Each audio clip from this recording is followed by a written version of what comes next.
Check.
Ladies and gentlemen, we're about to begin. Please let's get seated and, of course, make ourselves comfortable as we commence this great and wonderful event.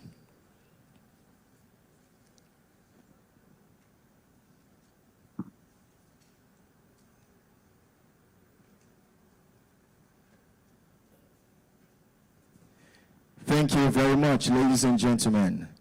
We are delighted to welcome you all to the 13th edition of the annual Psrg-Richardson Health, Safety, Security and Environment Forum. Ladies and gentlemen, we are very excited to have you all here today. And on behalf of Richardson, Psrg-Richardson Oil and Gas Company, I would love to extend a warm welcome to you all. I would like to personally say thank you so much for taking our time to be here today on this great occasion. So, ladies and gentlemen, without further ado, I would like to briefly say this. The Psrg-Richardson HSSE Forum was inaugurated in 2009, and since it started, it has received tremendous recognition from various industry stakeholders. The forum plays a crucial role in promoting best practices in health, safety, security, and the environment for individuals and organizations. Each edition of the Psrg-Richardson Health, Safety, Security and Environment Forum has been met with outstanding success. And we have worked hard to ensure that this edition, being our 13th edition, is yet another success story. Ladies and gentlemen, at this point, I would like you to please put your hands together for yourselves for being here today. One reason I asked us to do that is the fact that last year, the 12th edition was held virtually as a result of the COVID-19 pandemic. And we are very, very glad to be gathered together one more time this year. However, we need to make you understand that the people joining us virtually this year are more than the people gathering physically here at this current location. So, ladies and gentlemen, this event has been divided into 3 sessions. We have the opening session, and we have the second.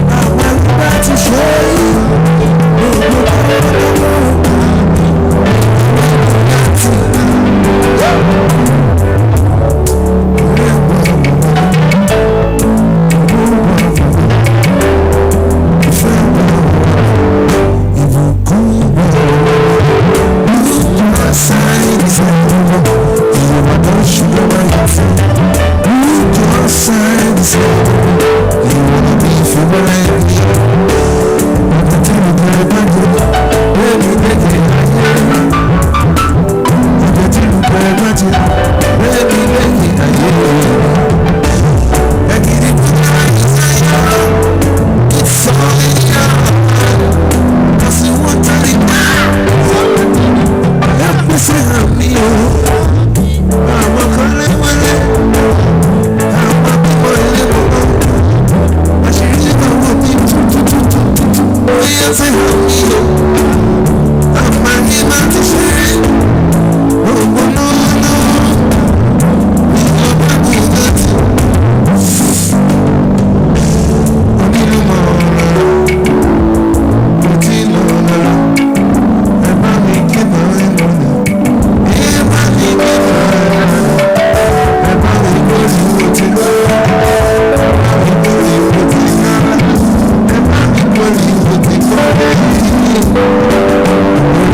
to stand by me, someone who will make you rest.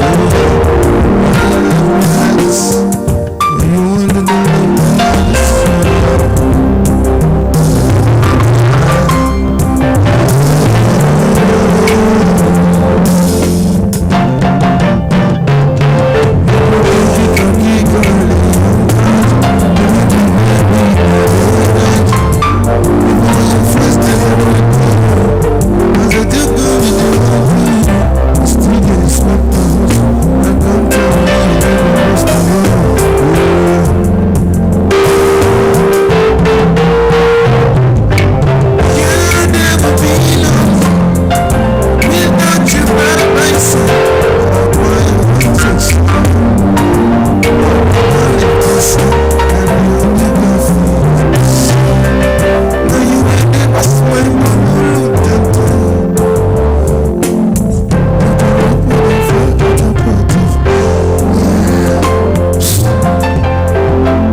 Thank you, glorious band.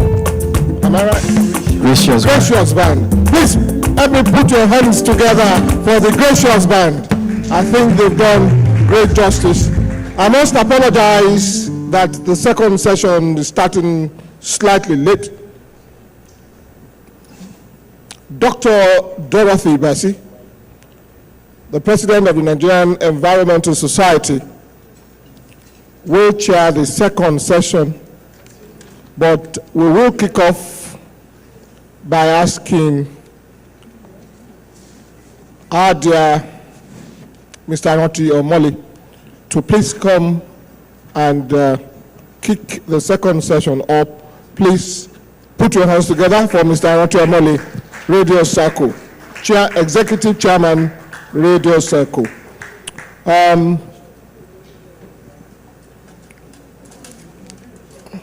I'll call on the speakers to please come on stage. To speak, we have Professor Mrs. Yinka Omigbodu. But we have Dr. Abdul Malik, who is going to stand in place for her. Professor Mrs. Yinka Omigbodu is Provost, College of Medicine, University of Ibadan. Please help me put your hands together while Dr. Abdul Malik comes up. Yeah, Dr. Abdul Malik. Please clap for Dr. Abdul Malik. Later we will read Dr. Abdul Malik's profile. Then we have Mr. Radoglo. Mr. Radoglo is Manager Partner Sustainability, Managing Partner Sustainability and SDG Projects Limited. Please put your hands together for Mr. Radoglo. Mr. Radoglo. Please keep on clapping for Mr. Radoglo. We have his profile, which the MC will read subsequently. But Mr. Radoglo is as qualified, as competent as they come. Please put your hands together again for him.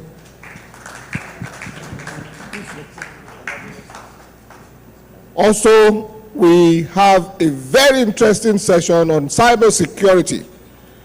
For those who are here in 2019, we had Mr. Tokpe Aladenusi, the Chief Strategy Officer of Deloitte, Nigeria. The Chief Strategy Officer of Deloitte, Nigeria. Representing him today, he had to attend to something early in the morning.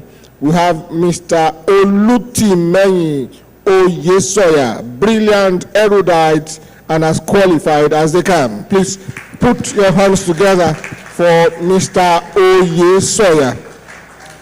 Okay? What we will do is, before we go into the presentations, we have a goodwill message. We have a goodwill message from Chevron, which we will try and cue now. We have a goodwill message from Chevron. That goodwill message will be shared by Mr. Lateef Olajide, the manager, HES, Chevron Nigeria Limited. Like I said earlier in the morning, we have the good fortune of having all the top IOCs supporting this program. We have the Shell companies, we have Total Energies, we have Chevron, and we have also LLNG supporting. Total Energies have supported since inception. Same thing with SNEPCO and indeed the Shell companies in Nigeria. Chevron has been a strong partner. So it is in place and proper to receive a goodwill message to kick off this session. I will, at this moment, hand over to Mr. Roti Omoli. Honestly, you must please help me put your hands together for Mr. Arocho Omali. Mr. Arocho Omali, thank you, sir.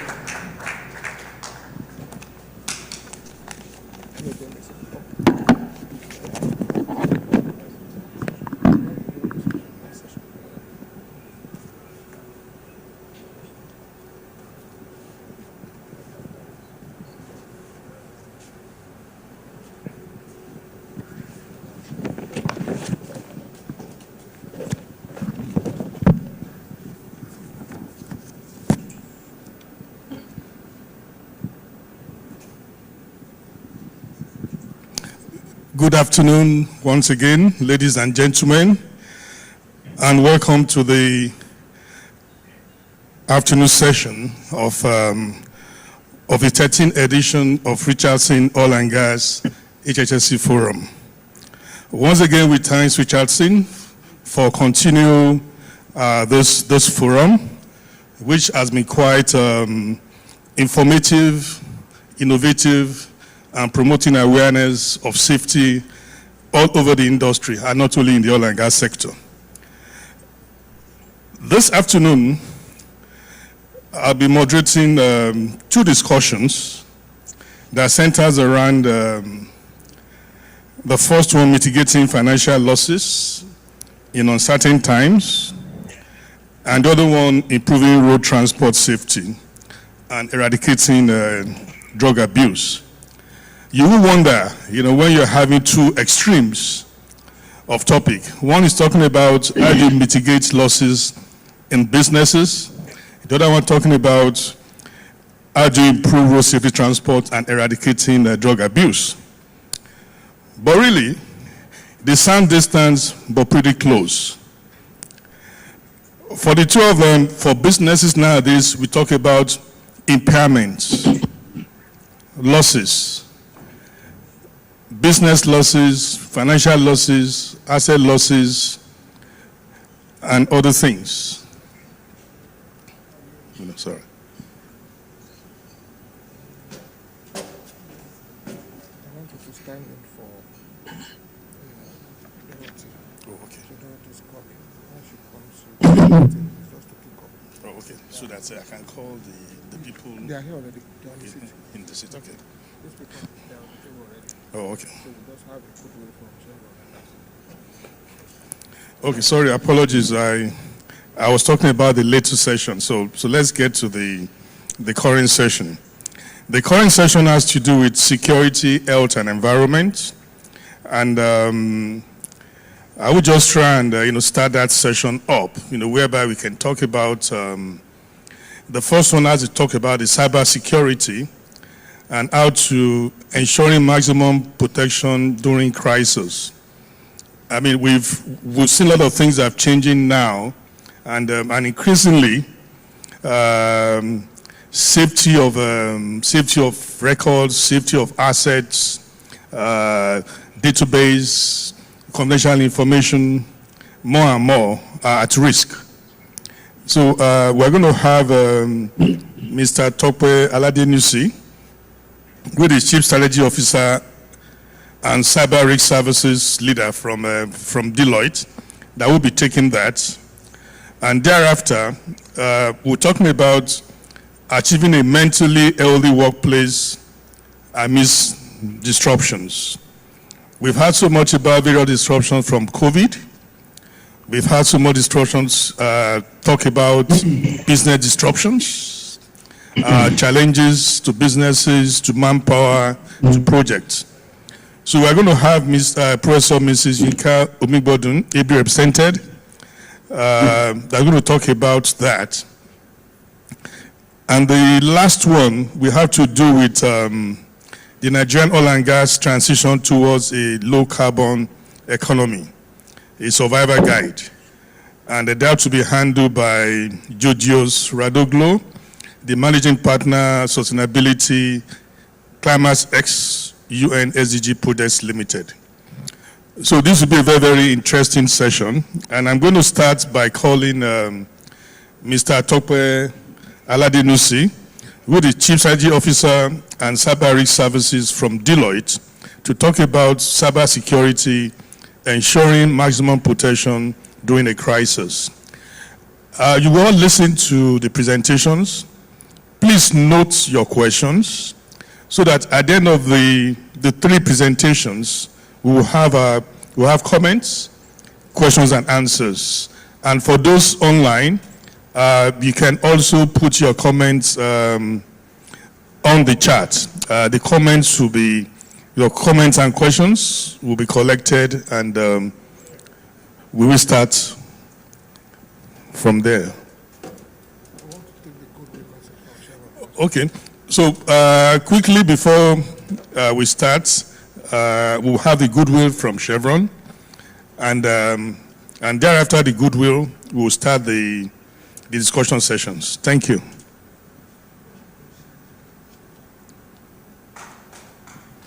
Please, a round of applause for put your hands together.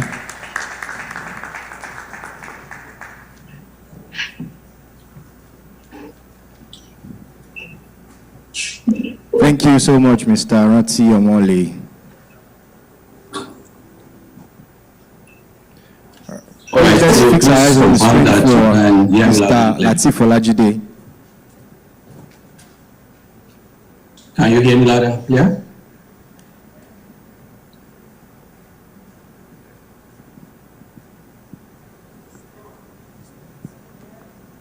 Okay.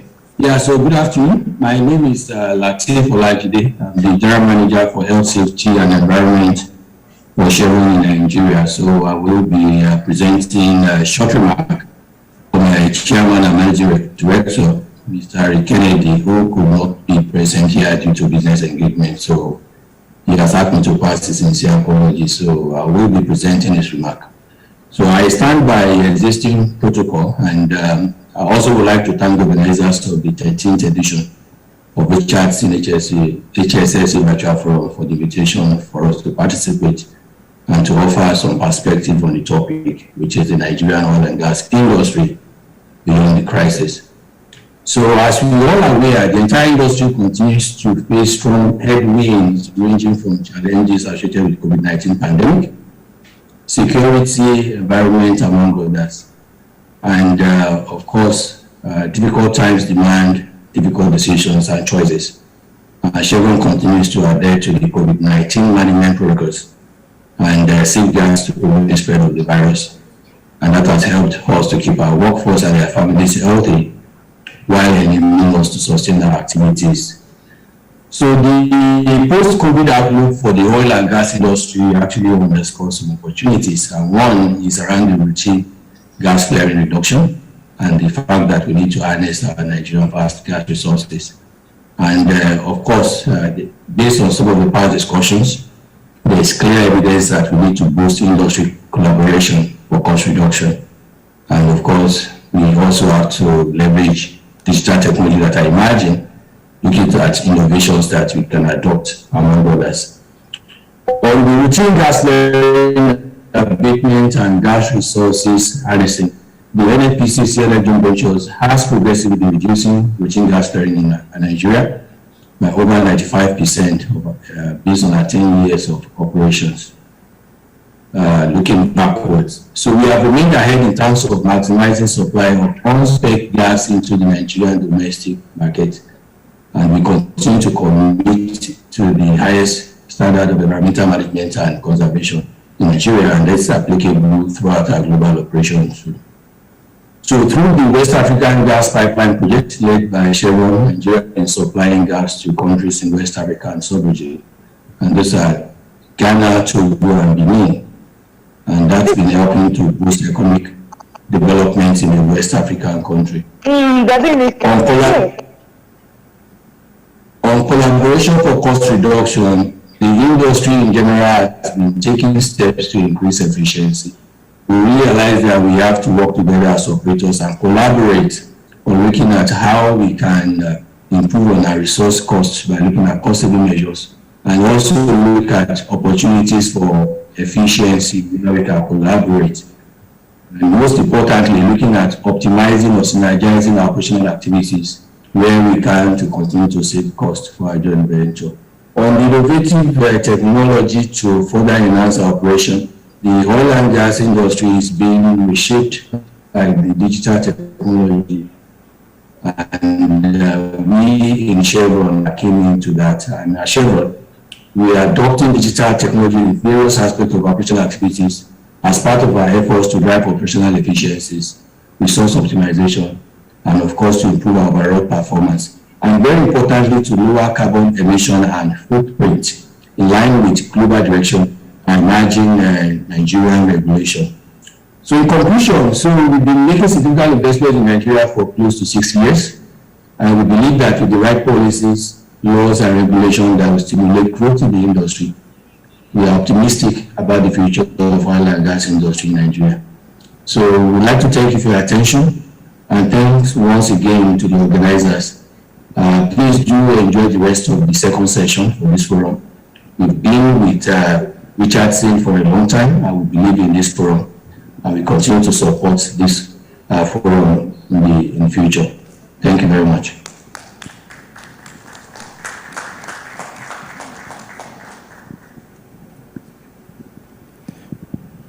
Thank you very much, Dr.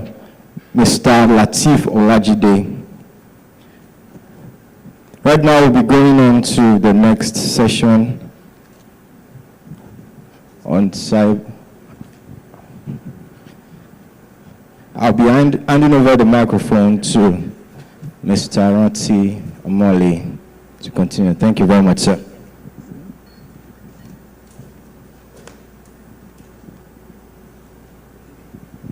Thank you very much for the goodwill message from Chevron. So we now go to the first of the three discussions or presentations that we have this afternoon. And the first one will be from Mr. Tope Aladenusi, who is the Chief Strategy Officer and Cyber Risk Services Lead from Deloitte. Is it Asking and Sales or just Deloitte now? Deloitte. So please welcome Mr. Tope Aladenusi. Thank you.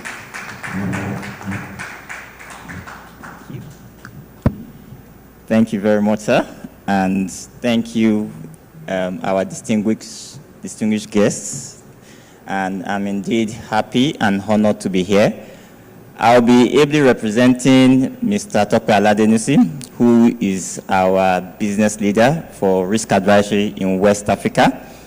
And we are here to discuss the topic on cybersecurity. Yes, this is something I don't assume. I believe most of us have heard of cybersecurity, and it's no longer a new topic to us. However, the interesting thing is cybersecurity really came alive when we entered the year of pandemic.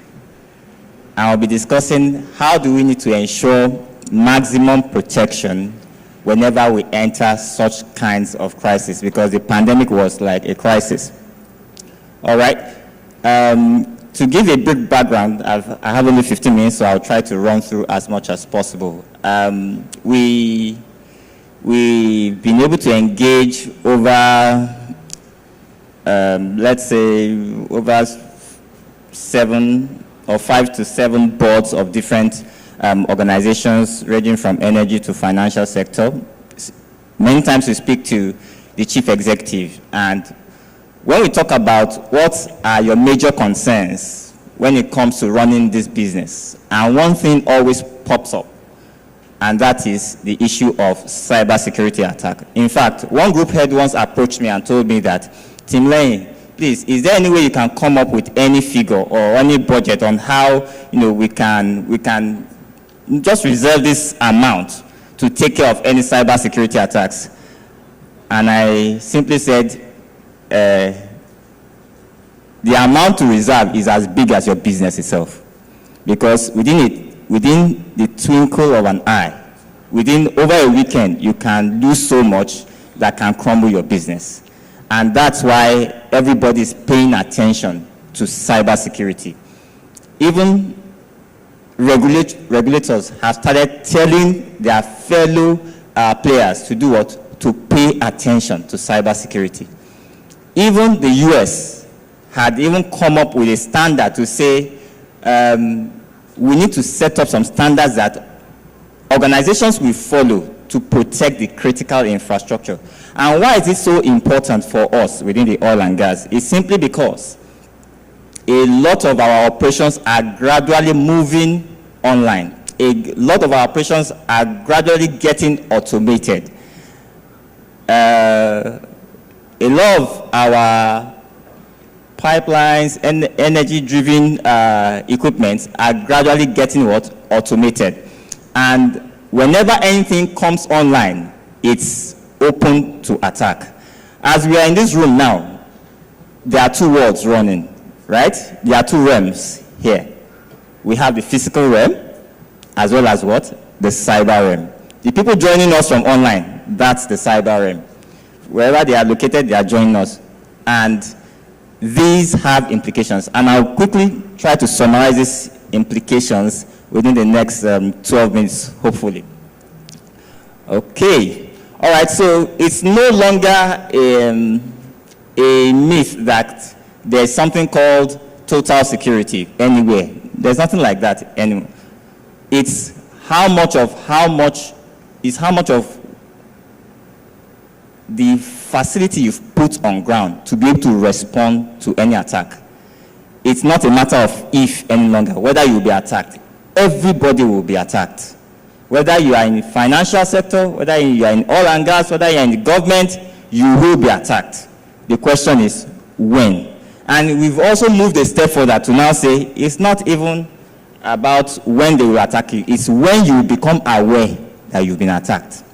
Because IBM released a report, I think early this year or last year, saying that it takes an average of 6 months for you to even detect that you've been attacked, that someone has been in your system for that long. And because of that, it's now very critical that everybody should pay attention. We'll be going over some lessons we've learned in the last crisis. The crisis happened early 2020. And there were some things we observed while we were engaging different organizations, which I would like us to also take home. We noticed that as much as possible, because of the need to bypass, because of the need to move online, a lot of security processes were bypassed. Businesses were getting shut down, movements were disallowed. So lots of businesses needed to do what? Move their operations online. And that really, really did what? Exposed several organizations. Because now you have to work from home to connect to office. When you connect to the office, you are accessing proprietary information.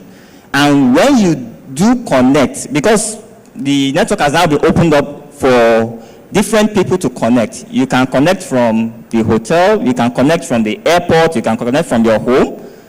However, these all have implications that we've realized over time. Because the more you open up a network to people to connect, the more you become vulnerable. We've noticed that even people are not aware of the simple things they need to do to be able to protect themselves. One of the greatest risks that we are all exposed to and is gradually on the rise is the risk of malware, which is what? Phishing, especially phishing. Phishing is just somebody sending what? A trick email to you to do what? To extract information. And they won't even stop at that. They even go on to do what? To call you. So there are several things we've been exposed to, which I'm sure a lot of us are aware. But these are things that we can guard against if we are ready.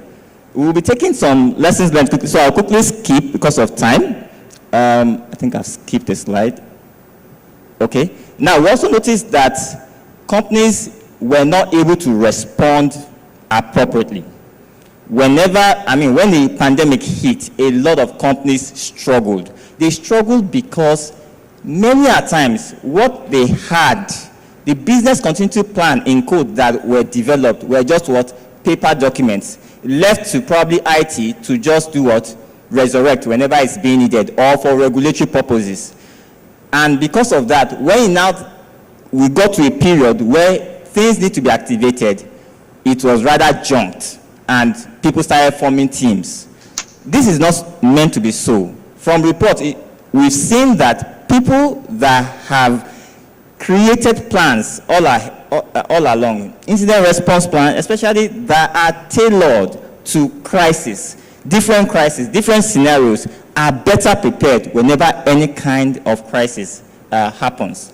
Whether it's cyber security attack or whether it's a pandemic, because pandemic is not actually something new. It has happened in the past, all right? I know we are not prone to disasters in this part of the world.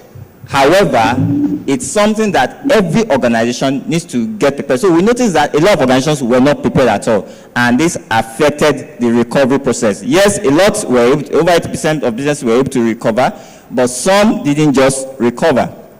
So some of the risks that organizations were exposed to, especially when the crisis came in, was that a lot of phishing and malware infections came in. We noticed that people started using what? Insecure Wi-Fi. We noticed that there was a lot of what? Data privacy issues. A lot of data leakage. We remember the time we had the crisis, what's the crisis name again? The one that held at Tollgate. You know, a lot, thank you, NSAS. If you remember, a lot of information about different companies came out. And we started having small groups saying, we will target you. And one of our clients stood, they targeted, and everybody had to run back. Are we sure that we are safe? And it's something, if we had good response plans, you don't need to worry. It's something that you can always respond to. So a lot of data leakage happened. Even NIGERIA had to sanction some companies. Cyber attacks on remote infrastructure, company infrastructures, endpoints, laptops, several types of attacks. Unauthorized devices, that's when people had to start using their personal devices to connect to office. And those personal devices sometimes are being used by your own people, your children, your wife, husband, and of course, they use it for their own purposes, and that also, those are the things we noticed. And of course, the cloud infrastructure that a lot of businesses were opening up was also not configured properly. All right. Okay, so this led to quite a significant impact. Yes, some businesses lost money.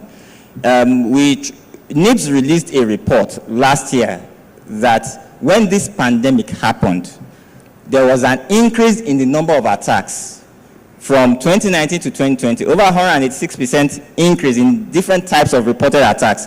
And in terms of the loss of money that happened during that period, just over the space of 1 year, was over 5 billion. Different companies that lost money during this period. And it's even still ongoing, where we've not totally recovered, and there's still what we call ransomware infections, where they lock your critical application and tell you to pay money, and you must pay that money using cryptocurrency. All right? And these trends are still continuing. So why is it important for us to ensure we can secure our environment, even in the middle of any crisis? It's simply because we need to be able to continue our business irrespective of any crisis, and ensure that these, whatever operations, whatever critical infrastructure we are using, at least that is automated, are well protected. Because you can say the attackers held on to your your primary data center. Oh, you have a backup, and you've never taken time to look at your backup. Unknown to you, the backup is also infected. And that's why you need to take time. Organizations need to take time. Now, beyond leaving it to the IT people to handle, heads of businesses, CEOs must also do what? Pay attention to this, because it is something that, if it's not well managed, can actually cause crisis. So yes, we saw that there was a lot of costs in investigation, expending on investigation. There were direct monetary loss, funds were lost. NIBS reported over 5 billion for a lot of companies. Your business goes down, you are not able to recover, you lose money in that process. So there was lots of impact on organizations. But how do we ensure we get or ensure maximum security. So this is my second to my final slide. One, we expect everyone to be involved. When it comes to response to any incident, like I said, it's not a matter of if, it's just a matter of when. So when it happens, how should we respond? The matter of how we respond should not be limited to just IT and maybe departments to ensure that we are able to recover. Up to the point of members, the CEO, we need to do what? Also be involved and be aware of how to respond. Interestingly, I was also, taking a lecture with some organizations on incident response planning, security incident response planning. And it was interesting to know that a lot of what the companies had on ground, some of them had not even seen the incident response plan that they had. Some of the people in the house, they don't even know that this is how it looks like. However, it's just been documented and placed there. And when it happens, you just notice that they will start forming committees instead of doing what? Following what they've laid on ground. So it's very important, up to CEO level, we must make our incident response a matter of priority. We must be able to respond and know how to respond. We do fire drills, right? How many of us in our organization, we do fire drills? If you do fire, let me see your hands up, please. Yes, fantastic. But let me ask you this question. How many of us do cyber drills? Cyber drills. Thank you, Juan. All right. So we've noticed that a lot of people don't even try to do what? Cyber drills. So what are cyber drills?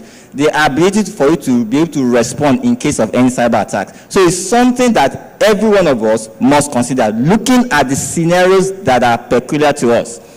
We must perform security assessments from time to time on our current infrastructure as well as our remote infrastructure and wherever we keep what? Our data. Wherever we keep our data. If our data is hosted in a cloud somewhere, we need that cloud provider to give us assurance that what? They are conducting security assessments on their infrastructure. And the reason is simply because we need to detect where there are loopholes. We need to detect where there are weaknesses so that in the day of any mishap and we are moving over to our backup site, we need to be sure that that backup site can work. So we must conduct what? Security assessments on our backup infrastructure, our remote infrastructure, even on our endpoints. We need to be sure they are all patched. Okay? So I only have 5 points here, almost done. We need to tailor and review our business continuity plans. We need to build ongoing security awareness within us, amongst our staff, so that in case there's any mishap, people know what to do. Now, one of the things that kills plans is when people don't know what to do. All right? We are all running helter-skelter. When people know what, just the same way you do fire drills, everybody knows what to do. Do what? Whenever it happens, you hear the whistle, you don't take the lift, right? You take where? The stairs. We know. But when cyber drills, when there's a ransomware attack, when there's a malware effect, do you know what to do? Those are things we need to ensure we educate our people. And also, for those of us that connect remotely from home, what are the safeguards we need to ensure we do? Okay, and also implement minimum security infrastructure baselines. All right, these are the security baselines for our infrastructure. Finally, for those of us that do work from home, these are just some few tips we have for us. All right, we connect from anywhere. We connect to the office. Once one system gets infected and connects to the office network, it starts infecting all other systems. It starts gathering proprietary information. Like I said, an attacker can be in your system for months, gathering email addresses, gathering information about your organization without you knowing, without you detecting. Maybe something must have gone wrong before you now detect that something is not right. So it's important that our users understand whenever they are working from anywhere, they know how to protect themselves. One, they must avoid using simple usernames and passwords, easy to be cracked, right? I don't want to tell you how to crack. So, avoid fake and fraudulent offers or links. Yes, we receive emails from time to time. We've tried to create solutions that will stop phishing emails, but we've not been able to stop it 100%. So when mails do come in, and funny enough, these mails come in as if they know you very well, right? They come in with the brand name of the organization. They tell you good things that they're about to do and only tell you to just click a link. As soon as you click that link, that's all. As soon as you click that link, that's all. Different things will happen. Either a payload, forgive me for that word, something is dropped on a system that starts sniffing for information, or some other things are retrieved from your system. We need to ensure our systems are updated, keep a constant backup of your files, and we need to avoid any malicious, any site you are not sure of, please don't go there. Any email that you receive that you suspect, please feel free to contact your IT support people. We do receive mails, I do receive mails. Sometimes I just extract that mail and send to our IT guys that just verify. I know it's a phishing email, but I just want you to do what? Just verify for me. And they do verify that no, it's a phishing email. All right, I hope with these few points of mine, I've been able to do justice to the topic on cybersecurity attacks in our day. Thank you.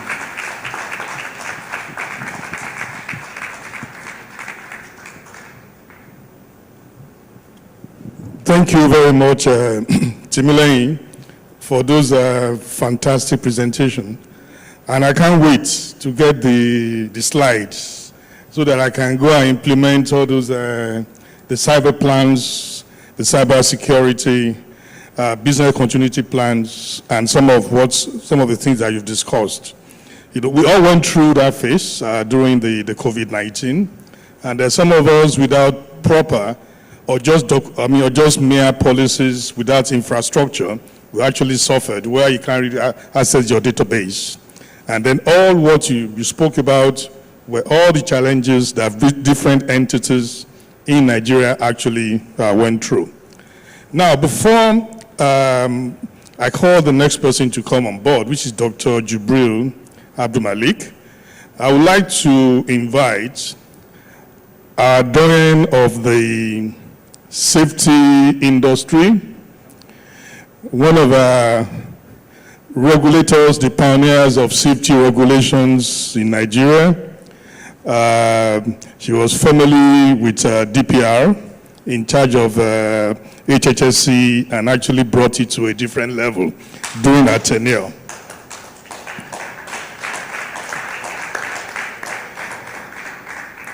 So let us welcome the current president of the Nigerian Environmental Society, a fellow of Nigerian Environmental Society, Dr. Dorothy Bassi. You're welcome. Yeah. Okay. So you can So after the two presentations, the first one will be from Dr. Jibril Abdulmalik, which is achieving a mentally healthy workplace amid disruptions. Then the last one, then Dr. Bassi will round up and also present, make a major presentation, plus round up of the session. Thank you. So, Dr. Jibril Abdulmalik, please.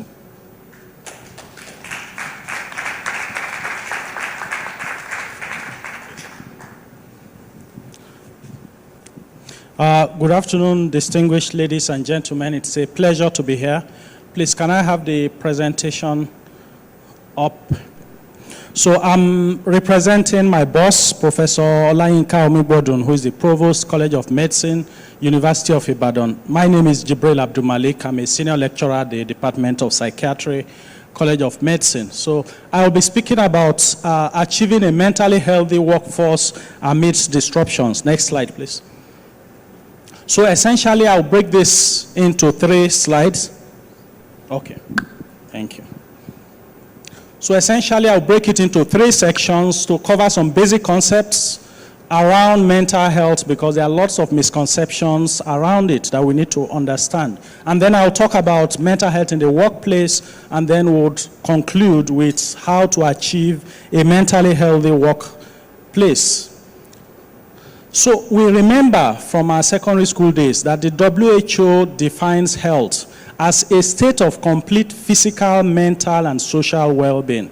What that means is that health is like a tripod that sits on 3 legs. One leg is physical health, the second leg is mental health, and the third leg is social well-being. We all tend to neglect other components of health and focus exclusively on our physical health. When we say you're going for a medical checkup, you mean you're going to check your heart, your kidneys. You hardly think about checking your emotional well-being. And what that translates into, therefore, is that you are paying attention only to 1/3 of health, as defined by WHO, not by me. It's also very important to appreciate that the 3 components of health as defined by the WHO are very closely interwoven and interdependent.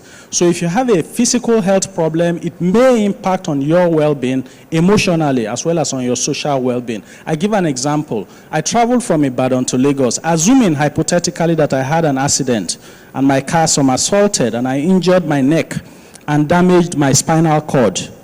You know, the brain is the headquarters for everything we do. And that brain communicates via the spinal cord that goes down our backbone and then sends out nerves. That's the wiring of our body. So the nerves go to your hands, to your legs, and so on.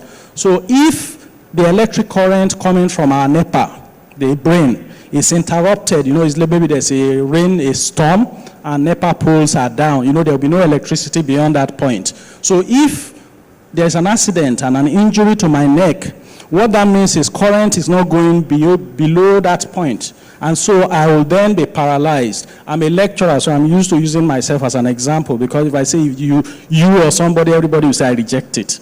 So, but it's just for illustration. So I don't pray to have an accident and be paralyzed, and I don't pray that for any of us in this audience. But accidents do happen, and that's why safety and security is particularly important in every workplace, right?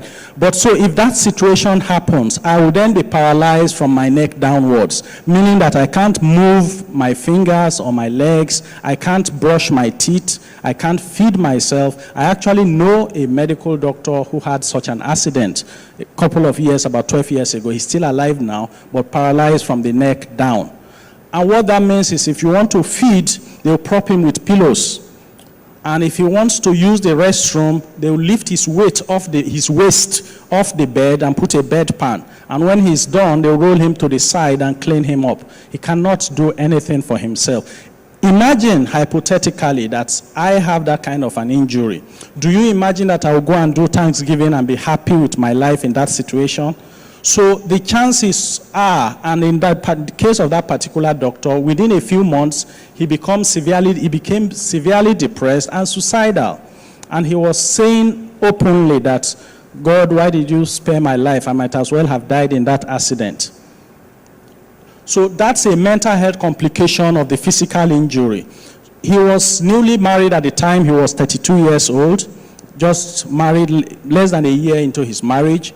2 years down the line, you know what that means? It's easy when you have a health challenge that lasts for a short time. It's difficult when it's a chronic, long-standing problem. And so, because they were young, they didn't have financial means, the wife had to assume the responsibility of being the caregiver. And after 2 years, she was exhausted. And she asked for a divorce, and she was crying and said she couldn't take it anymore. She just couldn't cope. That's a social complication of the physical injury. Anywhere you start from, the outcome is the same. So if you work in an office or an organization that has a toxic work environment, that's a social problem. But that social problem can give you physical health problems. You can develop high blood pressure. Because every day you are going to work, you are anxious, you are worried, you are afraid. And that can give you high blood pressure. It can also give you mental health problems. You develop anxiety and depression. So the key point I want us to take away from this introduction of basic concepts is that the 3 components of health are closely interwoven, interdependent, and we should pay attention to all of the components. I'm going to move very quickly. Mental health, as defined by the WHO, is the ability to do 4 things successfully. Number 1, fulfill your own unique potential. Each and every one of us will have different potentials. Number 2, cope with the normal stress of day-to-day life. How do you cope? Depends on your mental health. Number 3, work productively. You can't work productively if you are not enjoying good emotional health. So you have to enjoy good mental health to be able to work productively and then participate meaningfully in the society. So these are the attributes of someone who is enjoying good mental health. I won't bore you with this because of time. I'm just going to move very quickly. Where shall I point this? I'm just pointing it randomly. There? Up? There, okay, thank you. Right, so it's important to have a look at this and realize that if you look at this circle here, mental health, and this here, which is mental illness, let's replace mental with physical. So we have physical health and we have physical illness. If you are seated in this room or you are listening online and you are enjoying 100% physical health, please let me see your hand up. 100% physical health. Thank you. Because at some point in time, as we are all seated, some people are using recommended glasses, meaning that their vision is not 100%. Some people have ulcer, some people have migraine, some people have joint pains, and all of that. There is nobody that's 100% physically healthy. And so nobody is also 0% physical illness, because if you are 0%, you are dead. So the truth is all of us are along this continuum in terms of physical health. So when you look at mental health, the same applies. Nobody is 100% mentally healthy. As we are all seated here, we have some worries, some concern, some things bothering us that is giving us stress. Nobody is at 100%, nobody is at 0%. All of us are at various points along that continuum. Right, there are different types of mental health problems. Some occur in children, like autism. Some occur in adults. Some occur in the elderly, like dementia. So it's a broad spectrum of mental health problems. They are also very common. WHO estimates 1 in 4. 1 in every 4 persons at some point will have a mental health problem. What does that mean for Nigeria? In every family, at least you have the father, the mother, and at least 2 children. Is that not so? So what that means is that every family is at risk of having 1 family member suffer from a mental health problem at some point in time in their lifetime. Okay? So if we look at it, we realize that this is something that is very common. And if Nigeria's population is 200 million, what that means is at least 50 million Nigerians at some point in time in their lifetime will suffer from a mental health problem. These are the facts. But we all behave like the ostrich. God forbid, it's not my portion, it's not in my family. But we all know deep down that there is a family member that suffers from a mental health problem. So let's look at the workplace. Definition of occupational health is the promotion and maintenance of the highest degree of physical, mental, and social well-being of workers in all occupations by preventing departures from health, controlling risks, and the adaptation of work to people and people to their jobs. That's the International Labour Organization's definition of occupational health. And I've put in red the 3 components of health again as defined by WHO: physical, mental, and social well-being of all workers. So let's move quickly. We know that annual lost productivity from mental health issues in countries where they have data, we don't have reliable data for Nigeria in this regard. In the US, annually, about 79 to 105 billion US dollars is the economic cost of lost productivity due to mental illness in the workplace. So you realize that there is an economic cost to neglecting mental health in the workplace. It should therefore be a no-brainer that a mentally healthy employee will be a productive employee, and one that is not mentally healthy will not be productive. So we should prioritize and pay attention to mental health in the workplace. And we should have employee assistance programs, which are programs that support people with their emotional well-being as well as their social problems at work. Not just physical health coverage with HMOs, we should also look after the emotional and social well-being of our employees. I'm going to move very quickly. Disruptions and turmoil in the workplace. Remember that the WHO, the second attribute of good mental health is the ability to cope with the normal stress of day-to-day life. So how are we coping with the disruptions and turmoil in our workplace? That is a big, and the biggest disruptor we've had recently is the COVID-19 pandemic, and that is very stressful for everybody in the workplace. So I'll go to the last part of my quick talk, which is what are the tips for achieving a mentally healthy workplace? A conducive work environment that is devoid of bullying, devoid of harassment, physical, sexual harassment. There are workplaces where they physically assault employees, where they sexually harass employees. We should ensure that the workplace is a safe place where people are emotionally at peace and they are not stressed, anxious, and worried all of the time. The ambience of the workplace is also a good way of promoting good mental health, the color, the lighting, having greenery, and all of that. You should also try to establish an open communication channel in any workplace so that people are free to express themselves in the workplace. General tips, and this is the last component, good sleep.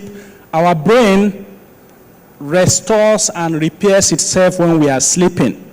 If you are not sleeping well, it's like opening a laptop with 20 windows.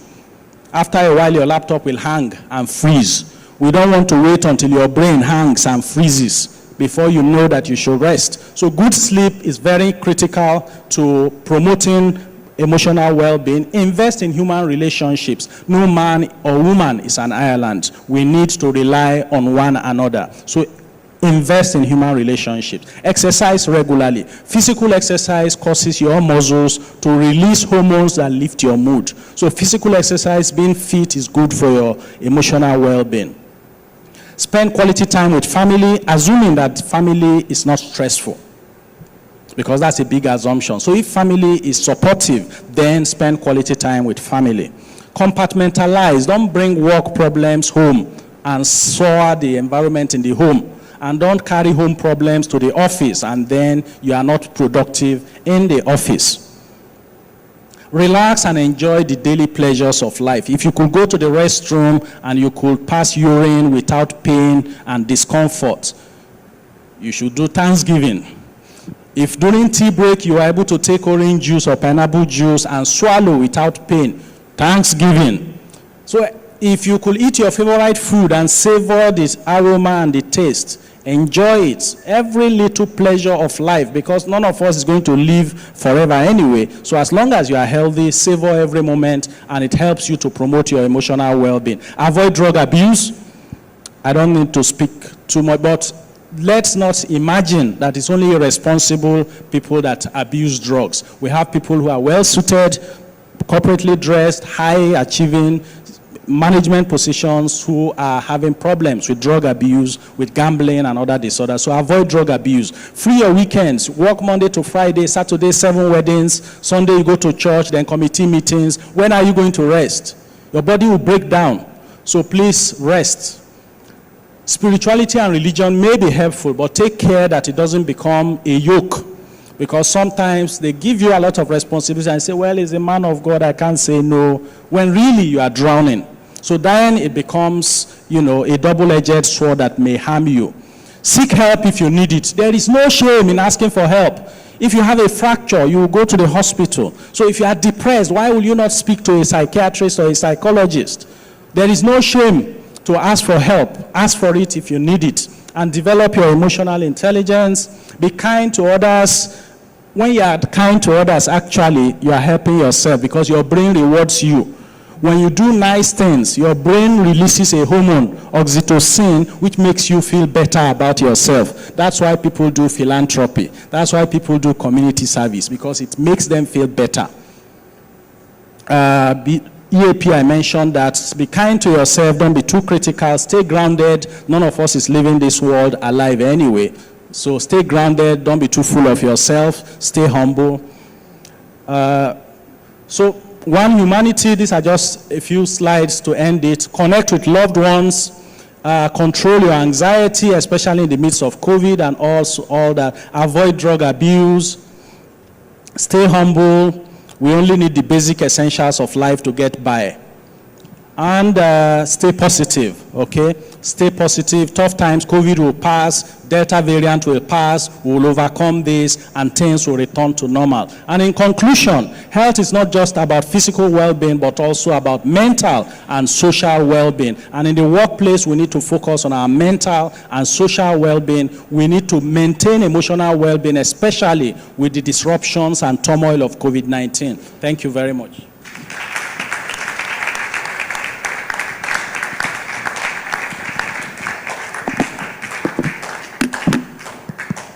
I think it's working. Do we?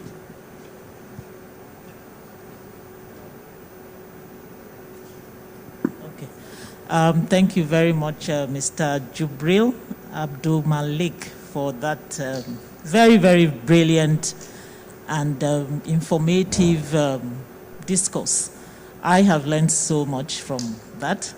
And if you permit me, I'd like to once again congratulate Richardson for this platform. We are never afraid to say it as it is here. And that is one thing that has endeared me over the years to come and be part and parcel of this forum.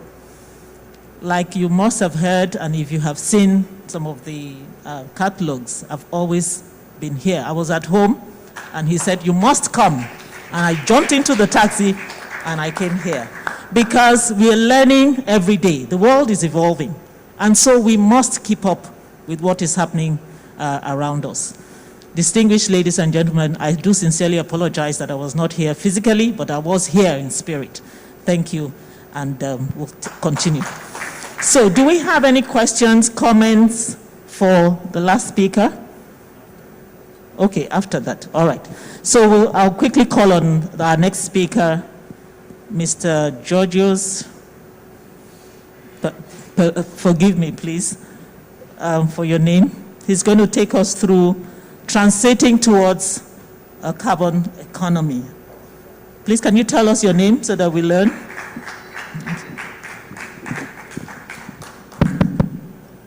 Thank you very much. You spelled it exactly as it is, perfectly, so no problem. Georgios Radoglu.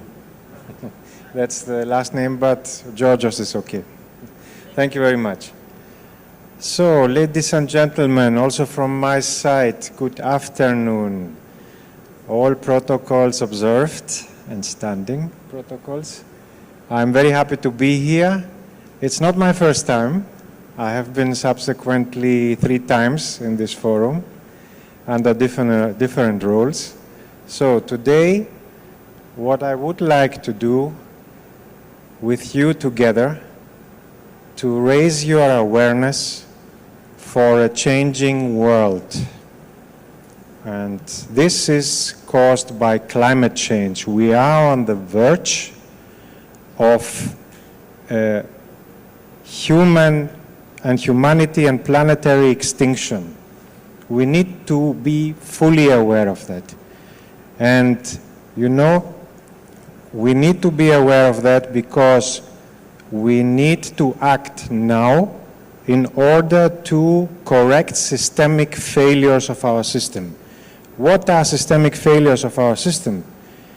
We are extracting resources from nature without restoring balance.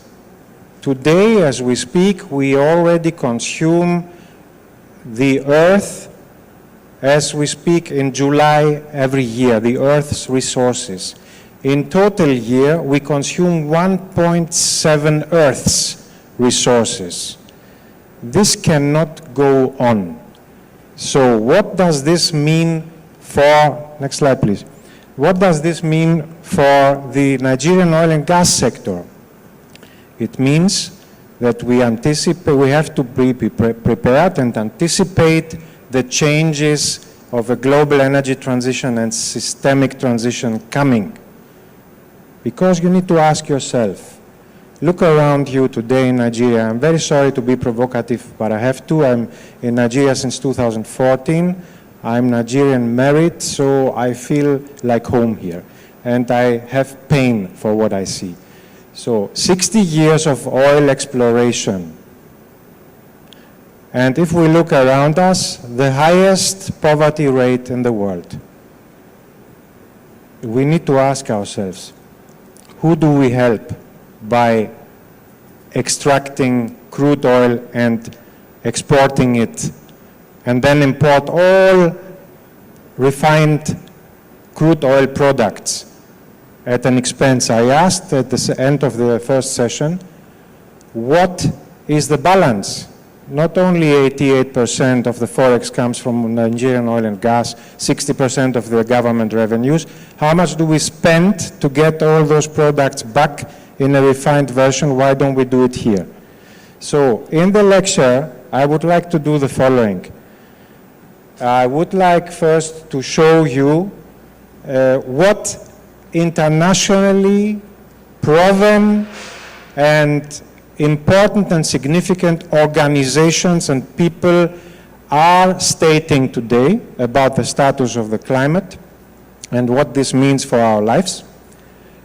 Then, and this will be a little bit intense, but I implore you, ask for the presentation and get it as PDF from Richardson Oil and Gas. They will happily supply it to you, send it to you. So I would not like to exhaust you with that, but you need to let it sink in.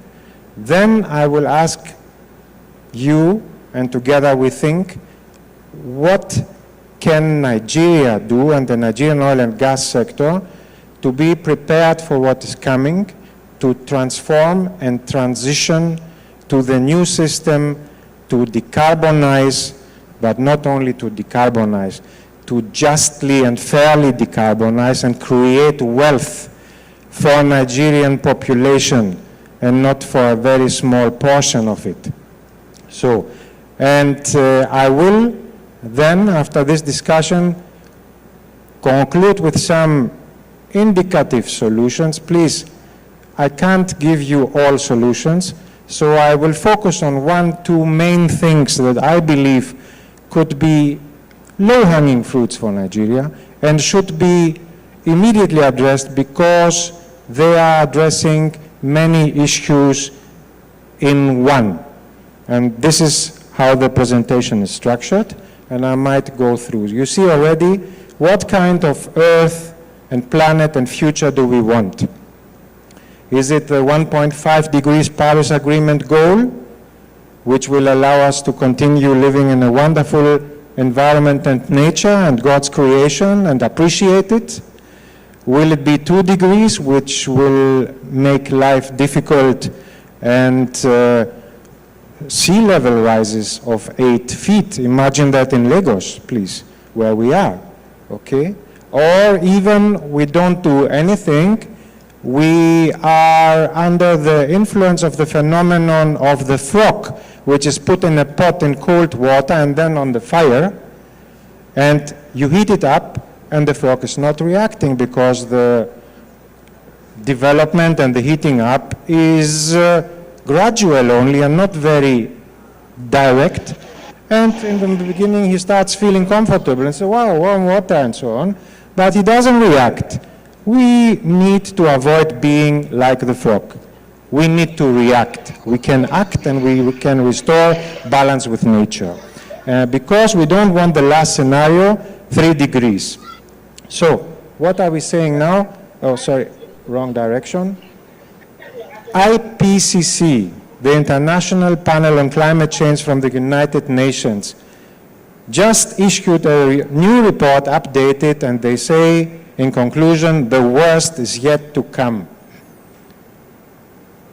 Next. It's not responding. Next, please. Yeah, okay. Thank you.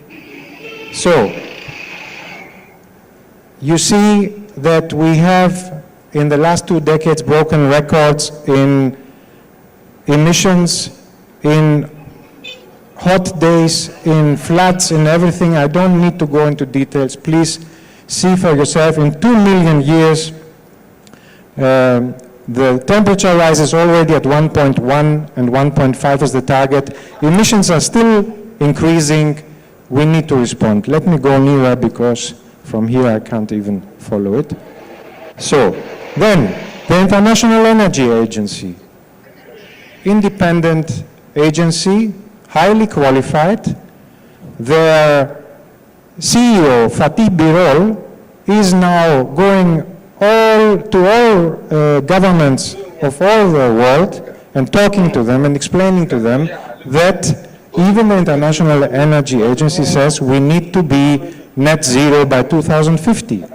And these are the representatives of the energy companies. So they say climate change is the greatest challenge humankind has ever faced. Hit the brakes on fossil fuels. Go all on renewables and fast. Governments must lead the way because they need to create the frameworks to allow the transition. Transportation, we need to go out of burning fossil fuels with gas, and as we know, we are very rich in Nigerian gas, so let's look how can we utilize that. Okay, we are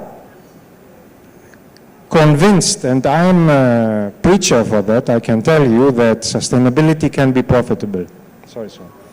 Sustainability can be profitable. You can create a strong economy by being green and by decarbonizing. Next.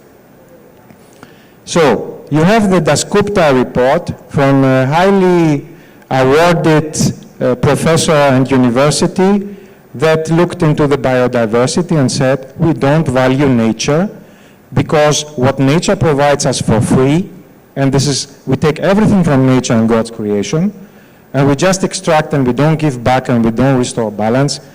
We need to value what we take from nature in order to understand. And that's why I oppose completely that we always play only with GDP and Forex and this and that. These are economical projections. We need to see 60 years of oil and gas in Nigeria. What has it done to environment? What has it done to the people living and socially? Why are they only extracting and not locally refining to keep the added value here and avoid us importing refined petrol products? So we need to value nature more. In the north, there are no forests anymore. Soils are degrading. Agricultural production is not possible. Now they provide themselves from the middle belt with firewood. In a while, the middle belt will lose also all its forests. We cannot continue doing that.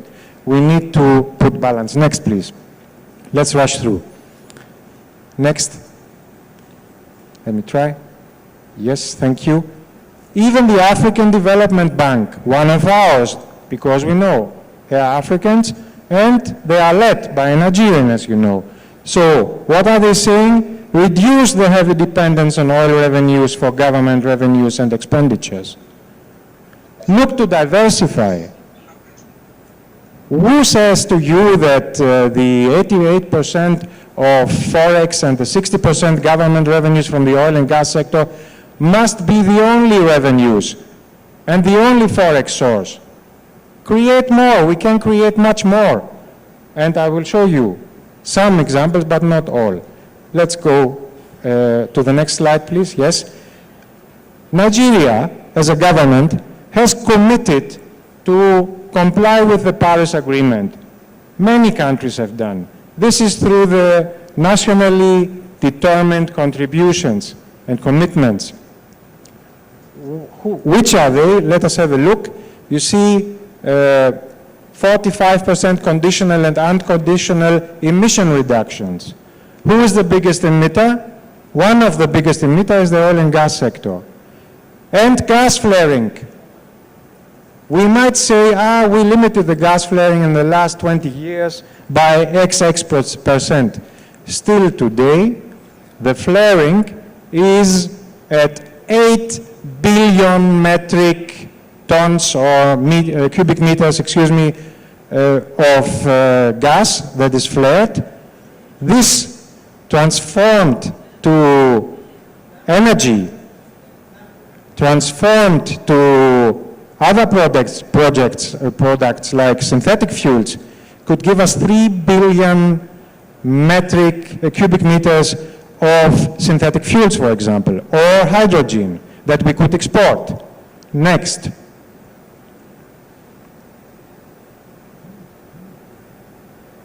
Harvard Business Review. I think nobody can doubt the expertise and the seriosity of Harvard and their business review that comes out of their best elite of business researchers and economists clearly indicates we need to reframe climate change as a business imperative and a unique market opportunity. It is necessary to be part of this change, and the time to change is now.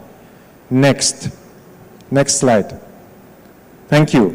Here, World Benchmarking Alliance is connected to the GRI, the Global Reporting Initiative.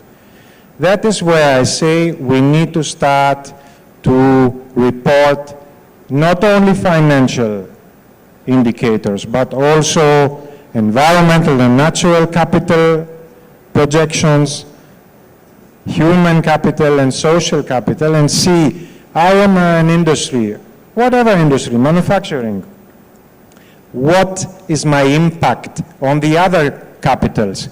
Because only if my impact in all capitals is positive, I can say I'm a good corporation. If I can't ensure that, I am a burden to society. And we need to be honest about that. Financial disclosures in future will go to all 4 capitals, which is already starting. The Nigerian Stock Exchange has brought out sustainability principles. And the CBN will do the same very shortly, and there will be also governmental frameworks in that direction. But you see what's happening here. The World Benchmarking Alliance, which is with representatives of the oil and gas sector, says we need to stay within 1.5, but what does it mean? We must keep the oil and gas in the ground on a long term. I would say we must keep the oil in the ground and exploit the gas for Nigeria. I will tell you why. Next, smoke and mirrors. Oil and gas companies, and you can see it also in the brochure that we have here, the profiles and the documents that were handed out, they are deflecting attention from their inaction and their real impact on nature by greenwashing. They need to start disclosing transparently and be part of the society, because I will tell you, I look in my WhatsApp and I happen, fortunately, to have a lot of contacts that are CEOs of the oil and gas sector, of big companies, politicians, and so on. Most of them, in their private WhatsApp statuses, they have their families, their children, their grandchildren. What kind of world will we inherit? Let's be honest. We need to look into that. I don't say stop operating. I say be transparent, let's cooperate, and let's do the transition to decarbonize. Worst emissions come always from state-owned oil activities. Ask yourself. I don't need to go into details, you know better. And what is also to be considered is if it is state-owned or the government rules over the oil and gas resources, is there not something that is named corruption? And very recently, even yesterday, we had a new scandal coming up with billions lost for the Nigerian economy because of some fraudulent activities of people in positions. Sorry, no offense, but we need to look into all of that. Next slide. Yes, disturbing climate facts. I like this graph very much because we are in the background with a destroyed mega city, and a guy with a suit that is worn out sits there with his children and said, yes, the planet got destroyed, but for a beautiful moment in time, we created a lot of value for our shareholders. Thank you. Is this what we want?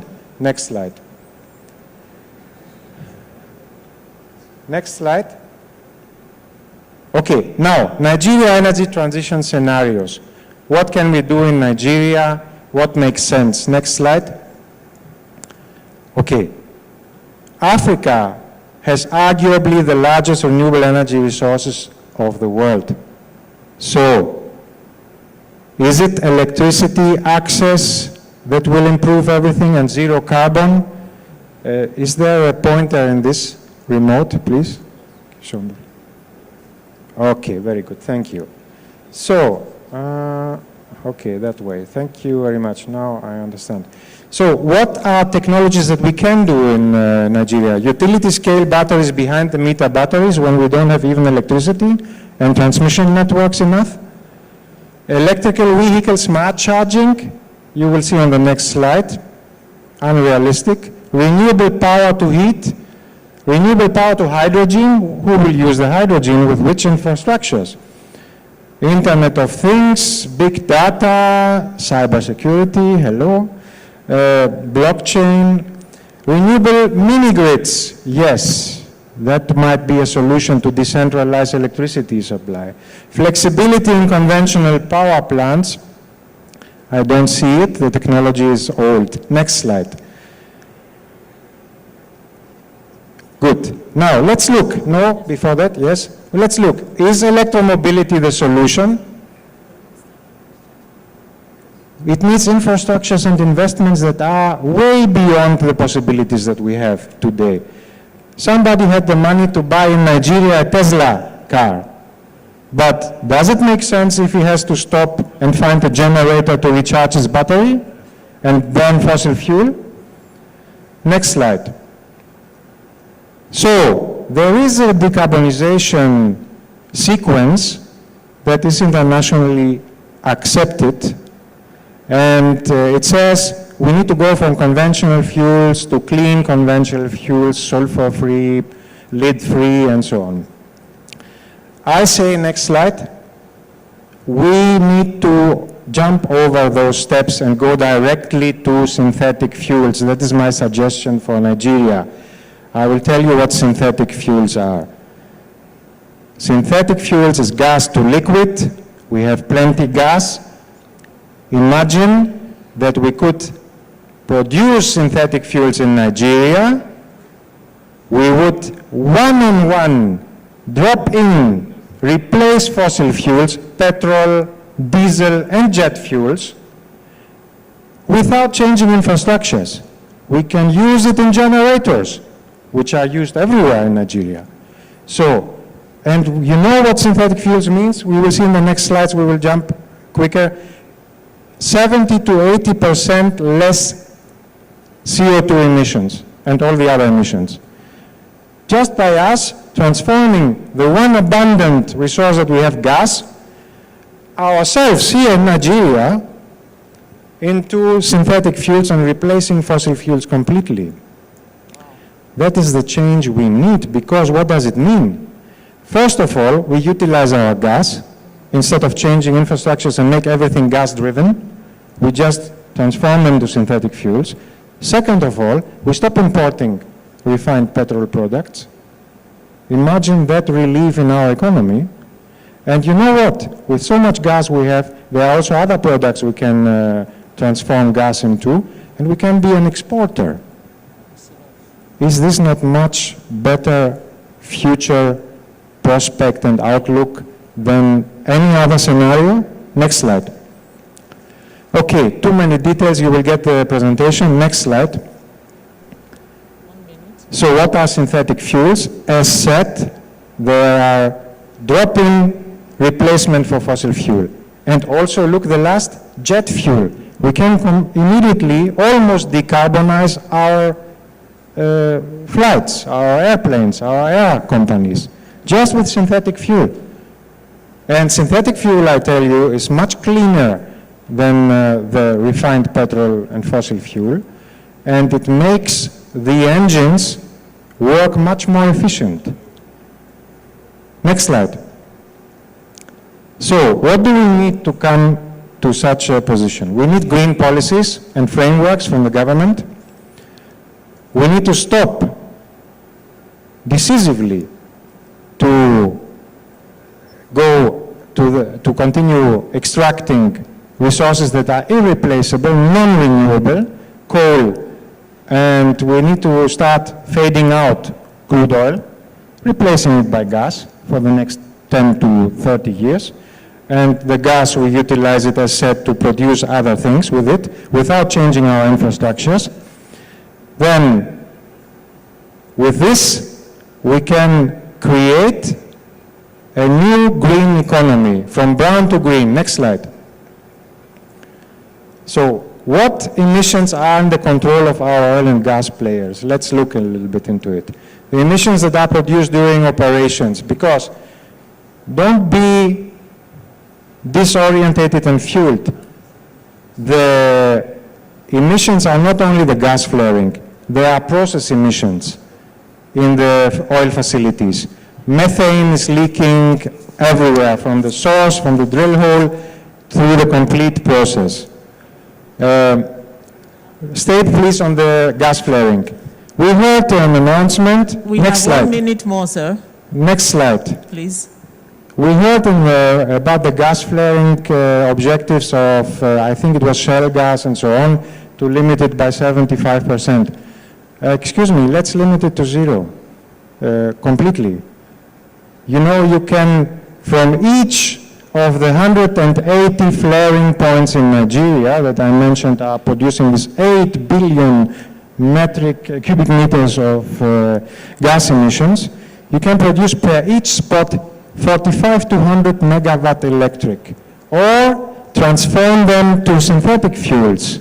So we are losing wealth and we are destroying the environment. We need to do something. There are already programs ongoing, but they are not really impacting. Next slide. You need to know that I might talk here and you say, that's a nice theory and so on, but we need to exploit our resources. Trust me, the crude oil price will not recover. Every complete global energy transition means no crude oil, no coal anymore.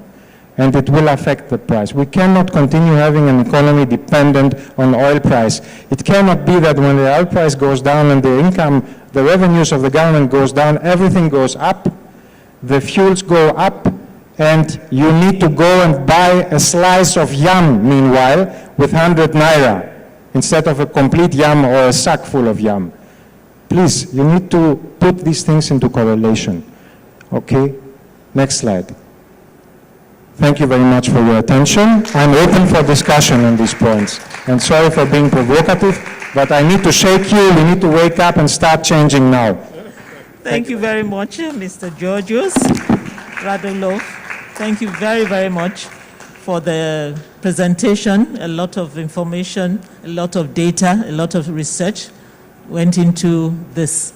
And I do hope that our participants will take time to further research what he has put together, because everything ties up. There is a link between the three papers we have listened to this afternoon, and certainly between the things we do and the things we say and the things we plan to do. So it's important that we understand the fundamentals, we understand the basics, and we understand, most importantly, the linkages. Thank you once again for that presentation. So we'll quickly take some questions, comments, recommendations, and I will know if you have been listening and paying attention by the questions you bring up. From the first paper on cybersecurity, do we have any questions, comments? Anybody online? What about our online participants? Any questions? I know that it's in the afternoon and we're all a little bit tired. Yes, ma'am. Please, can you give us your name? Thank you very much for that. I don't want to appear to have a free lunch on Richardson, so I must ask a question. Thank you very much to all the presenters. My name is Anne Renu. I've got 3 questions, and I think I'll take all 3 or 2 and hope for a response. So on the cybersecurity, I know that it's real. It's not when, it's not if, it's when, and as you've rightly said, it's not even when. It's actually when do you determine you've been hit. The question I want to ask you is one around the regulators and the regulatory requirements. I know I'm a banker and I know CBN have put some measures in place, but is there a general, or is there an association or a regulatory authority that actually takes charge of these things, and how is that influencing or impacting organizations and industry? That's the question on cybersecurity. I want to speak to the carbon zero by 2050. It's a target that we all don't seem to have a choice to comply with, otherwise we'll probably all be down underwater. We're all being affected by global warming and various other environmental impact issues. So I'm just going to remove this so I can speak properly. So my thought was around the very simple proposition. This is converting fossil fuels to using synthetic fuels. If it's that simple, why aren't we doing it? It's the first question. It sounds like a really ridiculous question, but I thought it through and I couldn't sort of come to terms with it. And aligned to that question, you talked about we're able to convert a lot of our existing infrastructure into that solution. I'd be interested to know how. Thank you. Thank you very much. I think when we speak, we'll take off the mask so that we can hear very clearly what the questions are. Yes, I heard the questions, although I didn't get the first one, but the second one, I did get that very clearly. Did you get the first one? All right. So any other questions anybody would want to ask or comments around the hall? I have some questions, if nobody else has, well, questions and comments. The first one goes to the cybersecurity presentation. And he did say something that struck me, which is to say that incident drills, you talked about incident drills, and I do know that from my experience in the oil and gas, that used to be a cardinal point in the operations of the oil and gas sector, and perhaps that is why the oil spills recorded was quite low, because everybody got involved in it and every company got involved in it. And my comment will be that though COVID has come to show us that bells will not ring when things go wrong, I am yet to see companies organizing and actually activating their incident drills, because it's until you activate your drill, your contingency plans, would you know where the gaps are. And I think this is one topic perhaps we would need to look into very, very critically, especially in Nigeria, given the very many vulnerabilities we have in this country. One, of course, being the flooding. We have seen around the world what it has done, the lives that have been lost. And it's not going to ring a bell for Nigeria. It's not going to be different. So perhaps this is one area that we need to, so I took that down as something very important we need to pay attention to. And then with the mental health, I remember many years ago, one of our conferences, I'm not a medical doctor, I'm not in the medical profession, but I did present a paper on health. And that was because we had a lot of fatalities, not from operations, but from exhaustion. And this kind of ties in with the mental health presentation you gave today. I do know that it is something that is considered a no-go area in terms of discussions. And so my two questions quickly would be that, would there be total recovery after a mental breakdown? And then the second one would be, I know companies have support systems or support groups you mentioned. Outside of that, because I would feel very shy or very reluctant to go back to my office where so much is expected of me to be talking about my mental state. So do we have, or is it possible to create support systems outside of the office, recognized and fully supported by mental health institutions? Because again, I want to imagine that this service would not be readily affordable, that if you want to have good mental assessment, and of course the follow up. And then the last but not the least comment, like she said, if it was so easy to convert the fossil fuel to synthetics, what are we still doing? Because records show that the gas flaring, though it has reduced considerably, is still ongoing. And we all know to date the state of the Ogoni land. And that is the legacy the oil companies unfortunately have left behind for Nigeria. Thank you very much. In terms of, that's for the question. So I'll hand over quickly to the first speaker for the afternoon session, and then we'll take it around the table. Thank you very much, ma'am. And that's a very good and interesting question you asked. And if I'm to summarize the question, cyber drills, cybersecurity incident response planning, is it driven by the regulator? Is that the question? Fine. Now, I will say it's driven indirectly by the regulator. Now, for instance, within the financial services industry, we have CBN regulating that sector.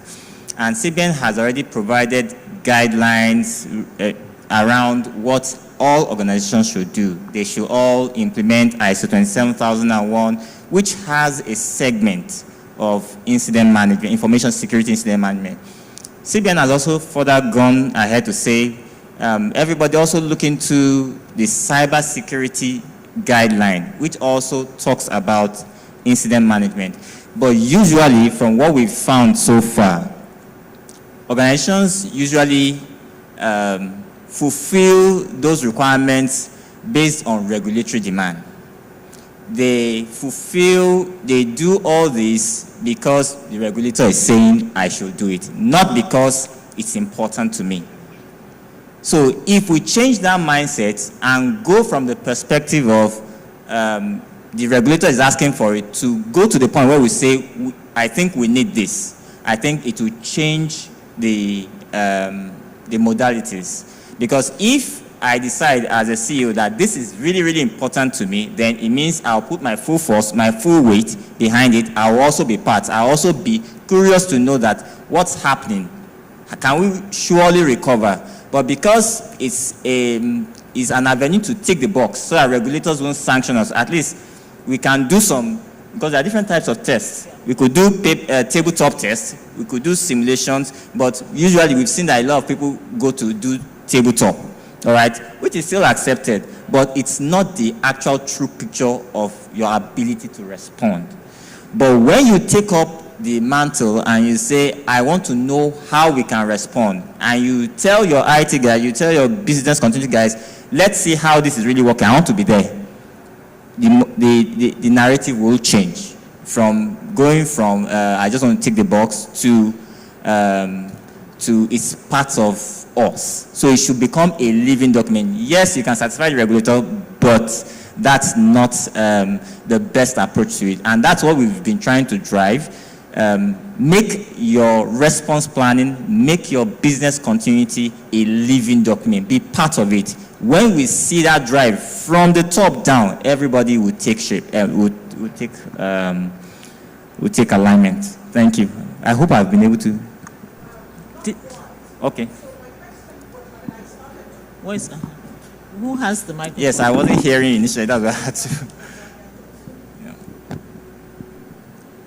Thank you very much. So not quite. My question, in fact, when I was talking, I said CBN has done a good job in the financial services agencies in providing guidelines and sort of leading the way. But I wanted to know whether how it's done in other industries effectively, if there is a global regulatory policy, guideline, whatever it is that people naturally follow, even the oil and gas industry. And just to respond to the point you made, it's, with cybersecurity, it has to become a lifestyle. If you think about it, any of us can be scammed. I mean, we see it all of the time. We get messages all of the time. And an immediate reaction is this a scam? Or, and when we extend that into our businesses, then it becomes the drills that you talked about.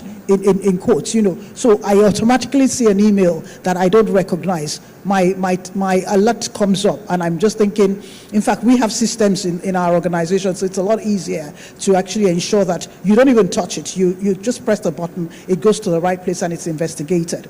And various organizations I'm sure are doing various things like that. Even the drills, they're pretty straightforward. Once within my team, we do it regularly, so we understand if there are measures in place to that effect. But I'd be interested what is happening beyond the financial services. That's why I asked the question. Thank you. All right. Thank you. Sorry, I talk very fast. I will just give a general answer to that. Okay. And that will be that for any regulated sector, there is a specific guideline and there's a specific requirement and law for activation of contingency plans. However, first, I would always say would be understanding the reason why the regulation is there. Once you understand that, certainly the companies or the individuals or the stakeholders would make every effort, because at the end of the day, it's going to affect your bottom line. And nobody wants to lose money for something you would easily have avoided. So any regulated sector would definitely have that in place. But again, it depends on the regulators now to ensure that those requirements are met and not just taken as ticking the box. I don't know if I answered that to some extent at least. Thank you very much. So we'll go. Yeah. You can. It's okay? All right. And I think also, in order to entrench beyond the government's regulatory and whatever, is also for the various standards, like the ISO 9001, as part of your business continuity strategies, include it in the periodic quality audits to see what you have in the systems. That will naturally allow the enterprises to know that they also need to increase their cyber security, the cyber drills, as just like any other risk analysis that they do in their regular businesses. Thank you. All right, so we'll quickly, very, very quickly, one sentence each, because we are way behind our schedule. So with the mental health presentation, the two questions, can you quickly, just one sentence each on the two questions? Right, thank you very much. Is it possible to have total recovery after a breakdown? Yes, but with a caveat. There are two types. Some people may have an anxiety disorder, you treat them, they recover, and that's it.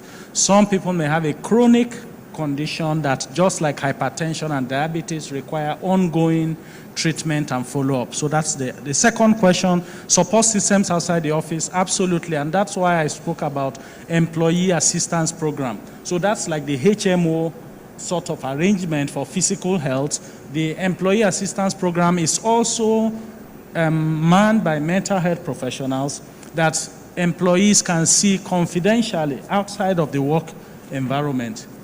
Thank you. Thank you very much. Yes, sir. So thank you for the questions. It's obvious. I mean, everybody would say the same. If it's so easy, why don't we do it? But you need to please step back some decades and ask yourself, why don't we refine our own crude oil and export refined products at an added value? Why don't we do so many obvious and easy things in Nigeria, which we could do? Because we want to go the easy way. It's much easier to, say we have crude oil now, let's export it and get out the most of it, allow all the oil and gas companies to take it and so on. And this is the easiest way to benefit from it. For a few, not for the complete nation. The same applies to this. The technologies are proven. They are there. We can do it. We need just to decide we want to be autonomous from now on. We want to create wealth. We want to create added value here, and we want also to transit. We can combine increasing wealth and profits and decarbonizing. And we are here for further dialogue after this and to help in this transition. Is it sustainable to do GTL? Absolutely. As said, I take the gas, I take the flare gas, I can even take waste and transform it to liquids, to synthetic fuels. Imagine now, we will take all waste and transform it to synthetic fuels. We will take our gas, we transform it to synthetic fuels. We will be a superpower exporting synthetic fuels and other products, like in future, because you saw the graph, or you can look it up when you ask for the presentation, we will be able to produce hydrogen. Maybe in the next 30 years we don't have the infrastructures to do so, but we will be able to export our almost green hydrogen. And this is wealth creation for the national economy. Infrastructure was a question. How do we do it? It's very simple. As I said, synthetic fuels are a drop-in product, completely one-on-one, replacing fossil fuels. So there is no discussion. There is now a new law, as I'm informed, that says, let's incentivize people to transform their vehicles to LPG or CNG driven, gas driven, because we have gas. This is an investment. Who can afford it? Only 10% of all cars in Nigeria are new, that are newly registered. The rest is Tokumbo. So who will afford to transform their engines to gas driven? Why not just drop in synthetic fuels, make them broadly available, produce as much as possible to lower their price also, and we can do it. We need just to decide to do it. And the oil and gas players are in a very good position to do so. They need to help us. We need to convince them to be part of this transition. Because if they don't, the market, the global market and the global energy transition will bring them anyway out of business. Thank you very much, sir. Thank you very, very much for all the questions answered. I'm afraid we'll have to end the session here right now, so that we'll have a little bit time for the next session. Distinguished ladies and gentlemen, once again, thank you for your very, very committed attention. Thank you for honoring the occasion. Thank you for the questions you have asked. I would like to encourage all of us, spread the message.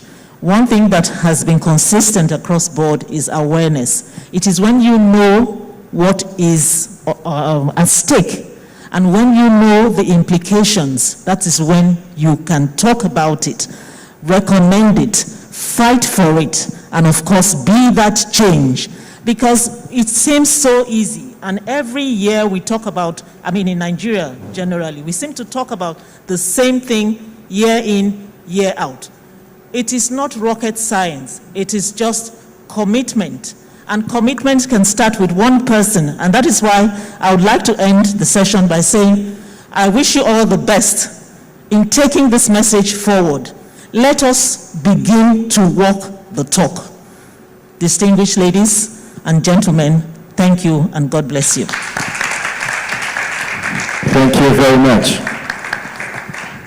One more time, let's appreciate all the session speakers for that wonderful session. Thank you very much.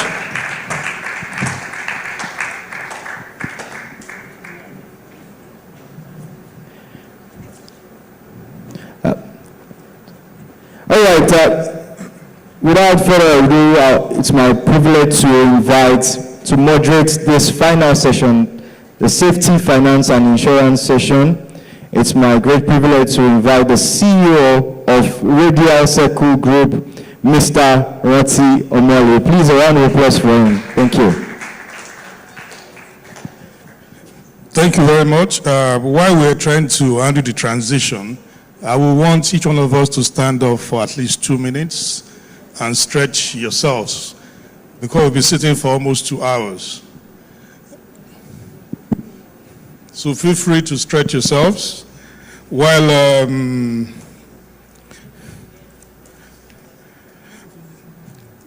Mr. Kunle Amida, the partner deals advisory of PwC, will come on stage and have a seat.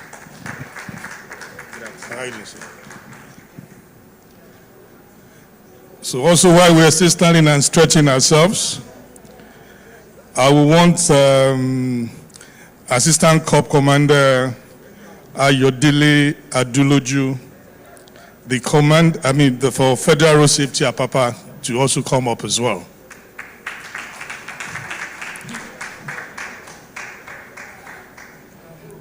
Hsse Aduloju.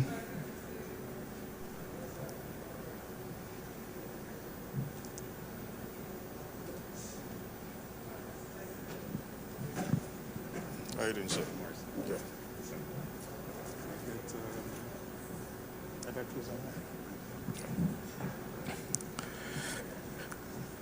Okay, so while we're stretching or while we're trying to sit down, I will just quickly do a little recap on this, our last session, which is we'll have two discussions, and the first one will be mitigating financial losses in uncertain times.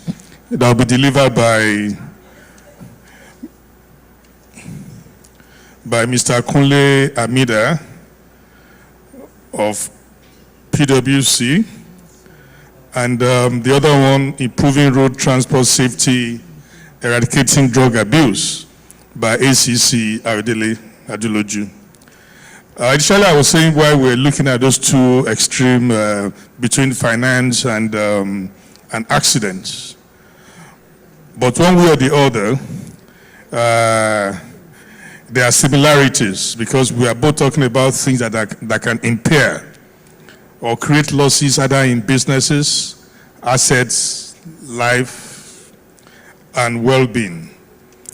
And nowadays you hear about the well-being of businesses, well-being of assets, state of the assets. Well, quickly, on the financial losses, mitigating financial losses in uncertain times. Uncertain times could be this COVID era, unstable government policies, or situations that can make you lose money and close down your business. And depending on who you are, if you are bearish, if you are timid, in such difficult circumstances, you'll be cutting down your business, slowing down your activities, laying off your people. But if you are bullish, you look at it from a different perspective, that it's time for you to improve your operational efficiencies, try to improve your working capital management, trying to see how to hedge your risk, trying to see how you can bring new streams of income, and also how to effectively maximize and manage your employees. So all this will be spoken to extensively by Mr. Amida. While on the other hand,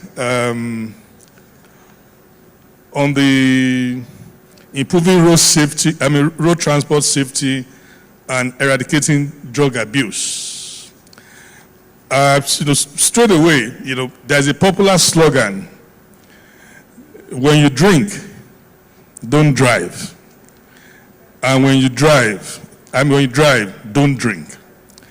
There's a WHO statement that talks about that psychoactive substance use affects the functioning of the brain and leads to impaired driving. And the substance the most easily available is alcohol. There are drugs, but easily unsolicited, you can get alcohol to drink. And if you don't have proper constraints, you find out that you drink and you still have to drive, and you increase your risk. And then while you have all the other drugs. So in order not to waste too much time, can you please welcome Mr. Kunle Amida, a partner digital advisor of PwC, to talk to us on mitigating financial losses in uncertain times. He's going to spend 15 minutes. When it's about 30 minutes, I will prompt you so that you have 2 minutes left. Thank you. Thank you very much, sir. Good afternoon. There's a presentation that should be on screen. I'm not sure who will put that up.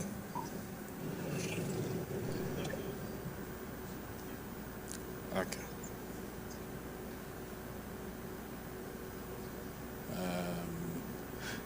Can you put it in full screen?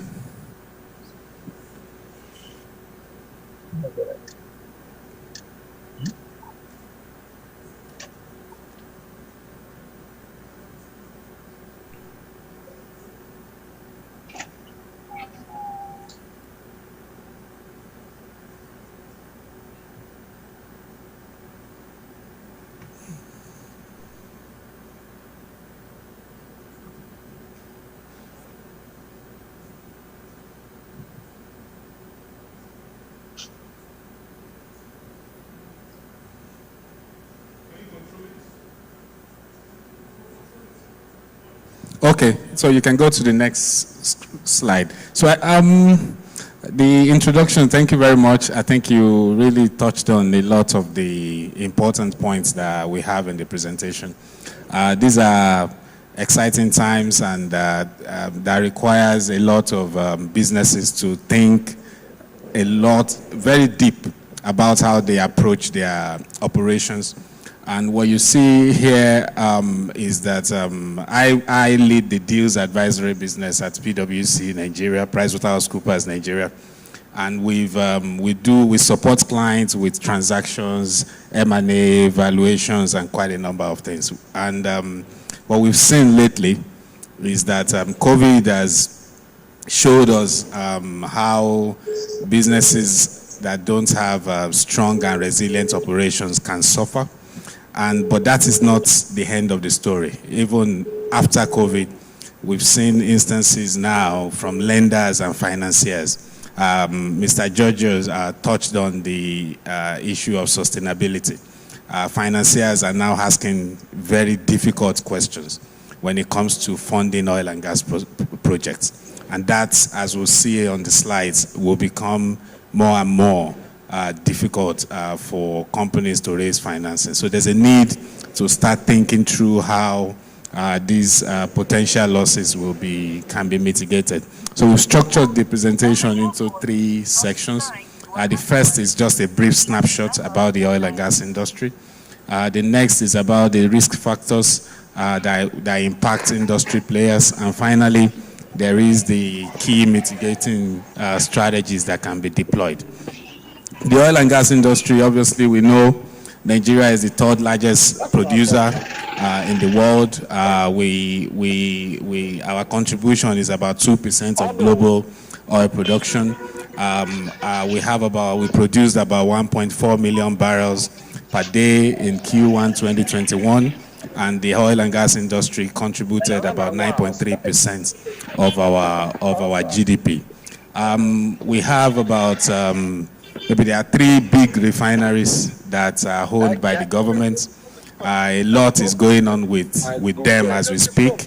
The NNPC is still trying to revive these refineries. We've seen quite a number of developments in the modular refinery space. Maybe Walter Smith launched theirs, and there are a few in the pipeline that should come on stream as well, which will help improve the points being made around reducing the amount of refined products that we bring back into the country. But when we look at the challenges that the sector, oil and gas sector faced in the last year, when we never expected oil price to fall as low as $20 per barrel. Contracts have been signed at very high prices, and companies had to just cope and survive. That started with the COVID, obviously, and then the fight between Saudi Arabia and Russia, which led to the significant decline in oil and gas prices.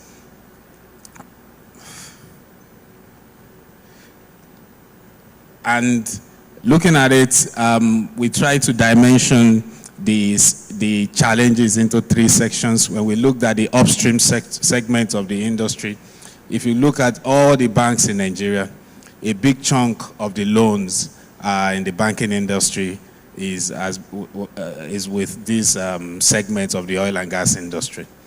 Those loans, in most instances, their performance status, you will see is not entirely good. And when you have this huge financial leverage in your books, you have very little or no headroom to accommodate significant shocks, like the one brought by COVID, or the one we face with the energy transition that is looming. What we saw during that period is a lot of strain on the cash flows of most businesses. The balance sheet of most businesses is not well structured. They can't accommodate, they have so much fixed obligations that any fluctuation in economic conditions is quite difficult for them to cope with. In the midstream segment, there's a lot of unused capacity. In Nigeria, yes, we import a lot of our refined refined products, but overall, generally, refining margins were really, really constrained during that period. The downstream, obviously, during COVID, and even up to now, we as PwC, for example, a lot of people still work from home, and when they work from home, their energy consumption is low, and when consumption is low, at least the oil and gas companies, the cash that is available for them is obviously will not be as buoyant as it should be. And overall, the balance sheet is stretched beyond the level where it should be. And what do we see? We have this chart here. I'm not sure how, if you are able to see it very well. What we've presented here is the distribution in terms of consumption of the various energy sources globally. Oil obviously is very high. Gas is high but lower than oil. But the important point here is what the future will look like. Renewables, when you look at it, is low, but it's rising very fast. If you look at the power consumption side of things, before now, you have most of the energy sources in Nigeria. We have they are mostly gas-powered plants that we have. Globally, there's this big transition into renewable energy sources from a sustainability perspective. And that transition fuel is believed to be gas, just like the previous speaker alluded to. But in the future, the world is moving towards renewable. And as a country, we also have to be prepared. And as companies trying to ensure that we mitigate these losses, as part of our overall strategy, yes, it is easy to have a cost-efficient operation. It is easy to build resilience and make the operation efficient. But over and beyond that, you need to prepare for this transition that is happening globally. And we have a few, I'm not also sure how, I can't see it very well, maybe because it's in PDF.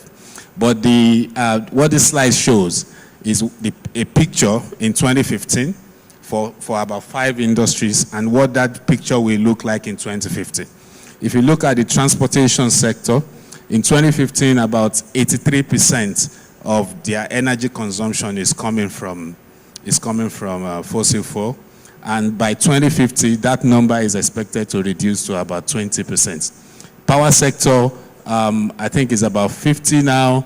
It's going to go down to about 20% in 2050. Mercedes-Benz in transportation sector just made an announcement at a show just 2 weeks ago that in 10 years' time, all Mercedes-Benz cars will no longer be powered by fossil fuel.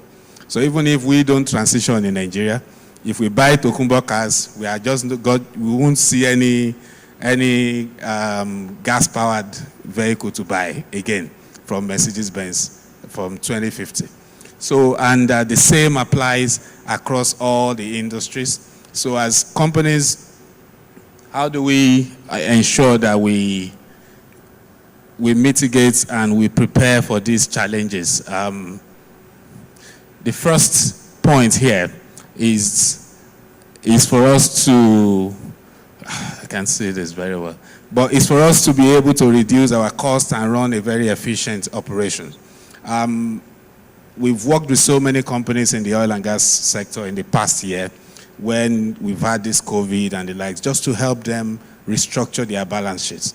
The balance sheet needs to, it is okay, we have so many companies, just because you earn foreign currency where you sell oil, it doesn't mean all your exposures should be in US dollars. And you have this fixed exposure that are in US dollars. Locally, oil price dropped internationally to $20 per barrel. Then it becomes very challenging for them to meet these obligations. Then we have to come up with creative ways to help either restructure the loan or make or create other efficiencies within the operations of the company that will help them accommodate the headwinds that they face from their operations. So it is essential that from a cost perspective, even when contracts are being signed, there are clauses in there that gives the company flexibility to adjust as events unfold within their industry, either positively or negatively. Also, there needs to be some level of product portfolio diversification. In Nigeria, yes, we don't have electricity available, but I can tell you for free, there are so many things happening in Nigeria, even as it relates to electric powered vehicles in this country. So people are already thinking, and they are thinking of what the future will look like in a post-fossil fuel economy. We've been able to survive COVID. We need to be more, our balance sheet needs to be more properly structured. Our operations needs to be efficient. We need to have headroom. Our contracting arrangements needs to have that flexibility that can prepare us for the future.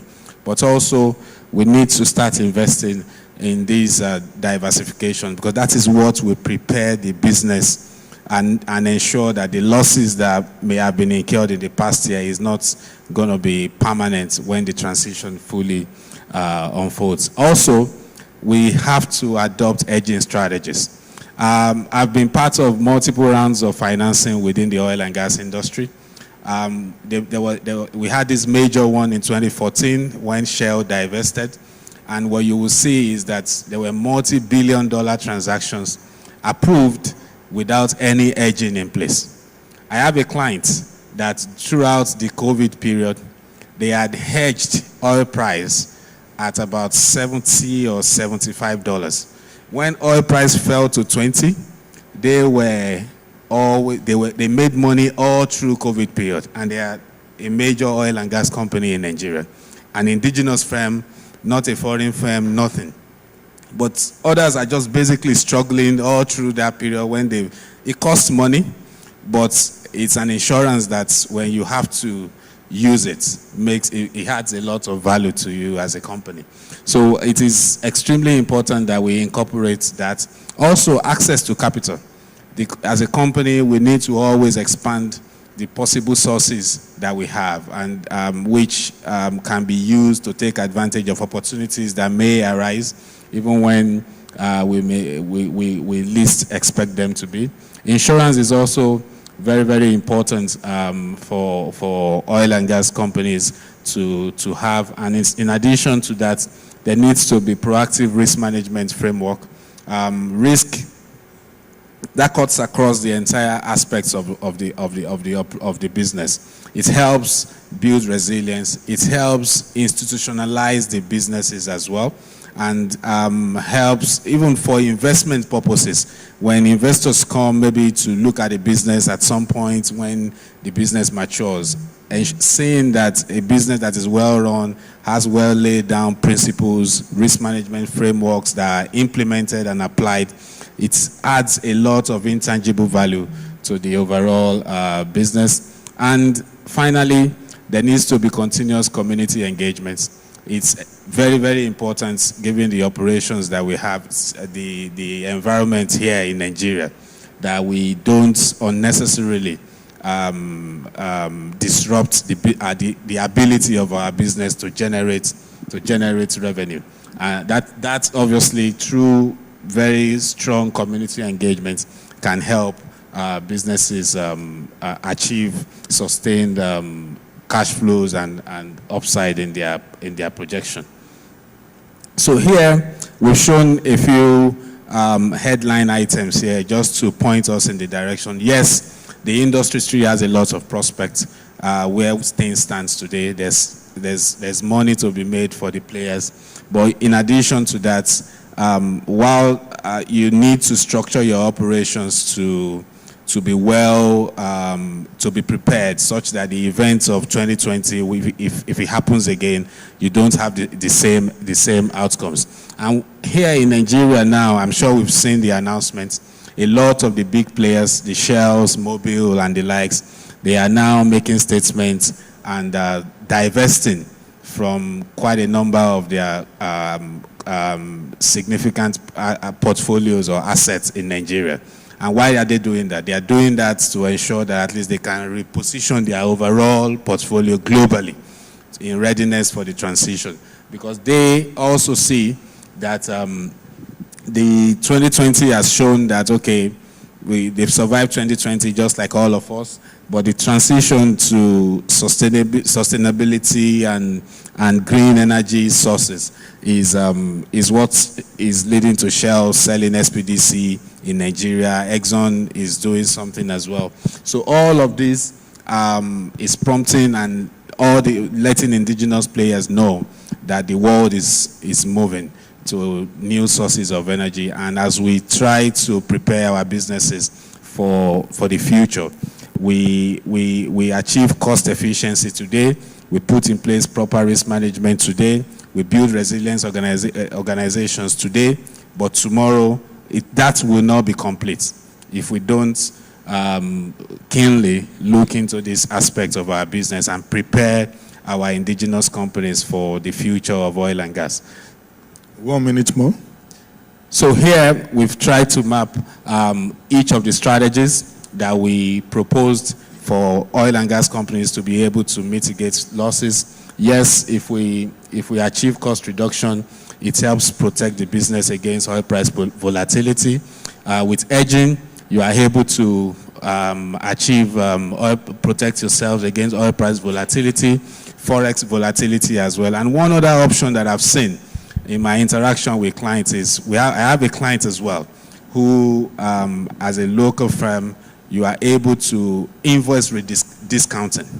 We have international banks that can help you cut down your receivable days.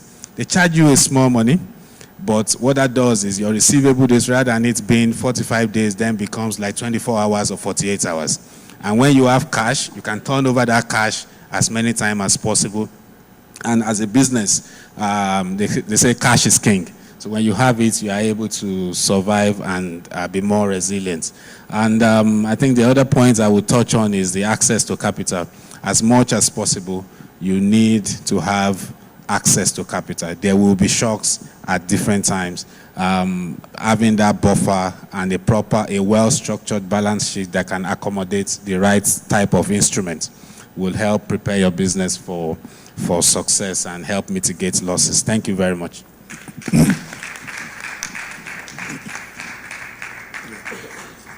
Thank you very much, Mr. Amida, and thanks for all the salient points and the strategies for us to be able to survive during turbulent and challenging period. Quickly, we'll move to presentation from ACC Ayodele Adeloju on improving road transport safety, eradicating substance abuse. Please have this graphic.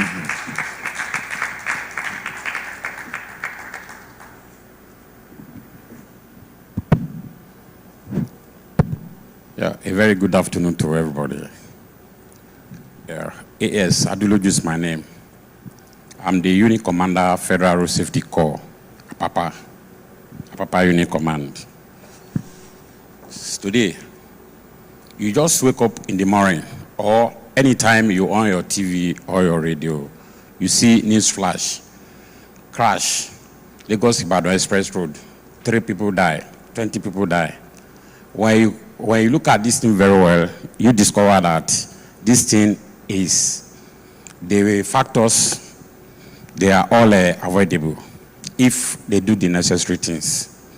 Some of these crashes that you see, they are not accident, they are crash. Because crash is something that you know it will happen. Why accident is something that it just happens suddenly. That is why they call it, they say something, they talk about crash and not accident anymore. Because a crash, you see you have a very bad tire, and then you are under an influence of alcohol, and then you are driving. You know very well that anything can happen. That is why the eventuality that follows it is what we call a crash. And that is the more reason why when you are driving, you should be a very good defensive driver. A good defensive driver is somebody that starts a journey from point A to point B, and you reach your destination safely, you are a good defensive driver. But when you travel just even 300 meters and something happens, you hit somebody or somebody hit you, you are a bad defensive driver. Because when you're on the road, you need to consider the action and inactions of other road users. You are not the only one using the roads. That is the more reason why when you are driving, you should be a very good defensive driver. You see, the causes of road crashes, particularly here in Nigeria, basically we have 3 factors. Number 1, we have the mechanical factors. 2, we have the environmental factors, and then we have the human factors.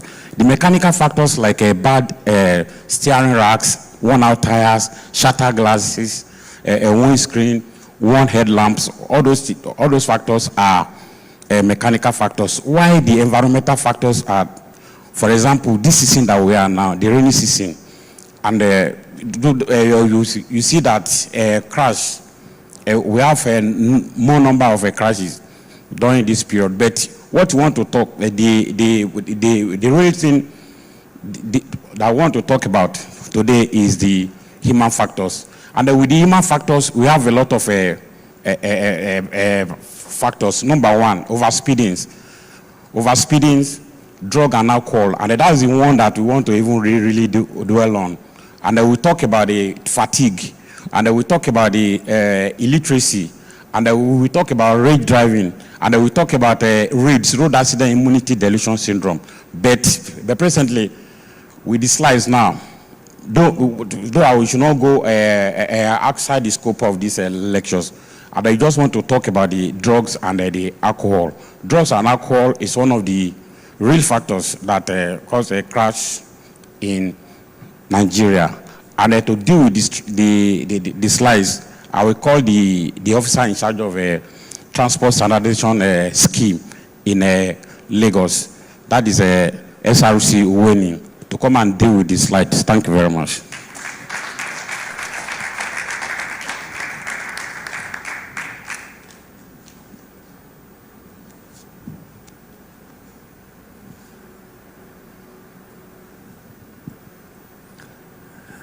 Very distinguished ladies and gentlemen, permit me to stand on the already established protocols.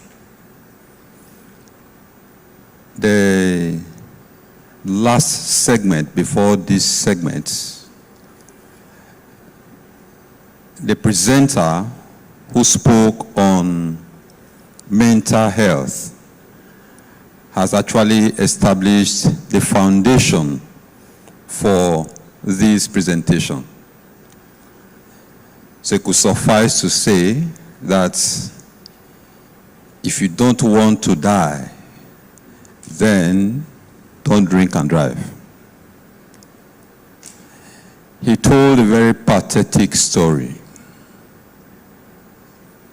The medical doctor who was involved in a crash that ended in paralysis from the neck downward, and the man automatically became vegetable. You could see the crisis. He talked about physical, mental, and social well-being. And all of this played out in the case of this man as a result of being involved in a road crash. Like my boss has said, the causes of road crashes has been classified into 3 globally. We have the human factor, we have the mechanical factor, and of course, we have the environmental factor. And our focus in this presentation is the human factor. Because the truth is, what we see on our roads are actually behavioral. If you look at this slide, it puts the statistics at 1.2 million people dying on the road annually as a result of road crash. We say that these are avoidable. Look at the last bullet point, saying that a person dies in a crash every 11 minutes. What that means is, as we are seated here, people are dying on the road. Do you want to be part of that figure? I'm sure the answer is no. I love the presenter who spoke on mental health, and he kept using himself as an example. In this part of the world, we are used to, it is not my portion. Sometimes I begin to wonder whose portion it is. The truth of the matter is that even those who die on the road, if they are given a second chance, they will tell you it is not their portion. So what went wrong? The truth of the matter is that when we refuse to do the right thing, we will get the wrong results. Permit me to use this local parlance, like they will say in Warri, that if you do anyhow, what happens? You see anyhow. That is the case of the road.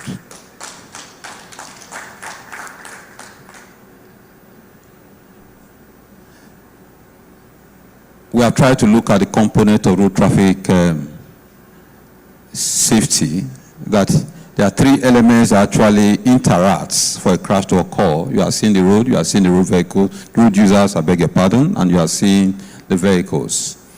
Of course, it is the interaction of these that results in a road crash. If you see this, I'm sure we do want to be part of this. Now, the focus that alcohol or drugs can cause overconfidence, could cause poor judgment, could cause poor coordination, recklessness, and vision impairments.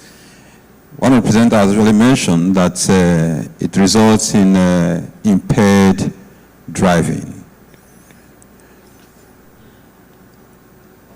The process of alcohol, we say when it is ingested, approximately 5% enters the bloodstream directly through the mouth and, of course, the throat tissues. And the largest percentage, approximately 80%, is absorbed by the small intestine after passing through the stomach. And of course, the alcohol distributes itself throughout organs and tissues in proportion of their fluid content. And of course, concentrating more quickly in organs with large blood supplies like the brain and the liver. This is where we have issue, the brain. The task of driving is actually coordinated by the brain. And that is the reason why we say that driving requires 100% concentration. What that means is anything short of that could result in a crash. And we are saying ingesting alcohol could impair your judgment. It could impact negatively on your brain. That is the truth. Let us also note that alcohol is actually a drug. Yes. Like it was equally mentioned, the moderator said that that is a commonly consumed drug, alcohol.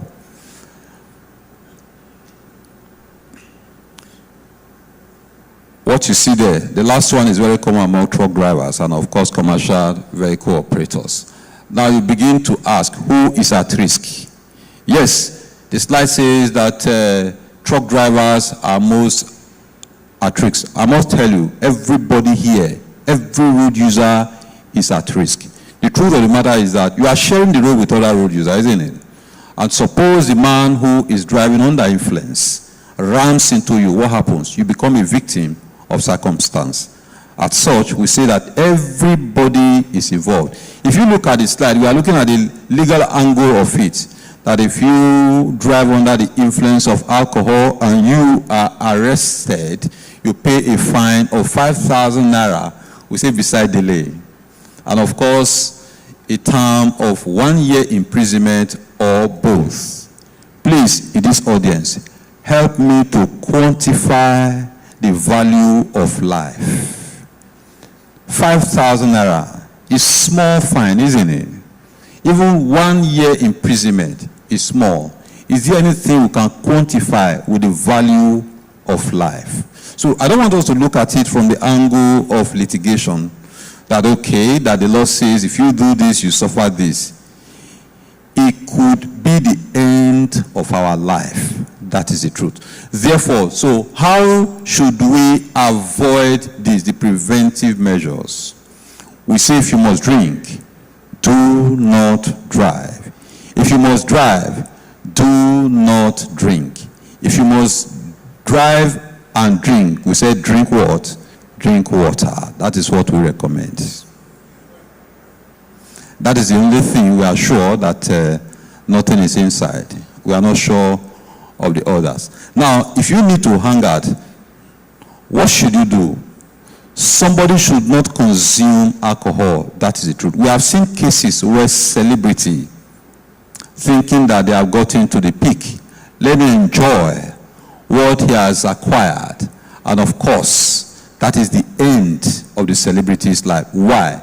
Because the man went to a party and got drunk and decided to hit the road. So if you must hang out, somebody should not drink who will drive the others home. That is the truth. Then for us, you may have drivers. We recommend that you also use what we call alcoholizer or breathalyzer to run check on drivers. Yes, what the alcoholizer does or the breathalyzer, it checks the breath of the driver and see if there is any alcohol substance in the individual. What is the permissible limit according to our law here in Nigeria is 0.5%. Anything above that is deemed as drunk driving. However, we suggest that you do not allow it to get to that level. That is the reason why we recommend abstinence. If you have to drive, we say do not drink and drive. Of course, in conclusion, we say the use of drugs and alcohol is a major cause of road traffic crashes. So when drivers take drugs or alcohol and drive, they tend to lose their ability to coordinate their activities perfectly, and their reflexes, of course, the reflexes level will drop. Permit me at this point to also say, some people will tell you that when you die, you go to heaven if you are a good person, isn't it? The man who drinks and drives and is involved in the crash kills himself and others. Where will he go to? Well, I leave that for us to answer. On that note, I say thank you, what I can do.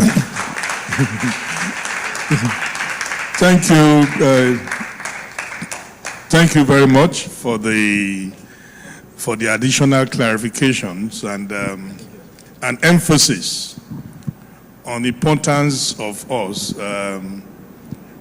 not drinking or not taking drugs while driving, and the fact that it's not only the person that took the drug or alcohol that's at risk, but all the passengers, all the bypassers, all the people standing around.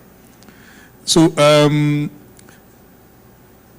within the next few minutes, can we take comments and questions? Comments, questions? Anyone online?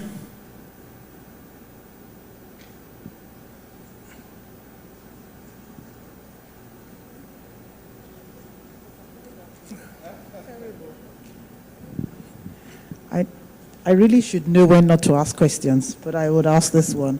Okay, you had thank you very much for the presentation. You had mentioned one person dies every 11 minutes on the road. Is this Nigerian statistics or global?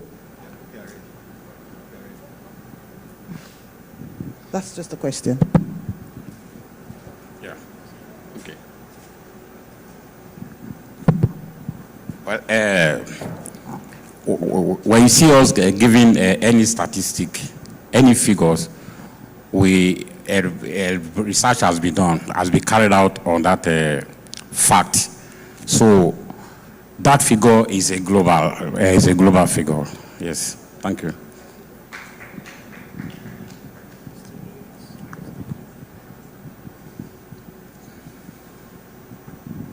Thank you very much, sir. My question is for the Federal Road Safety call.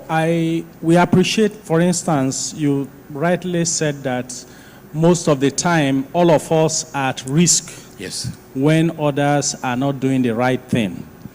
But more often than not, my subjective experience, I stand to be corrected, and I would like to hear from the core, is that commercial drivers most of the time don't use seat belts. Their tires are worn.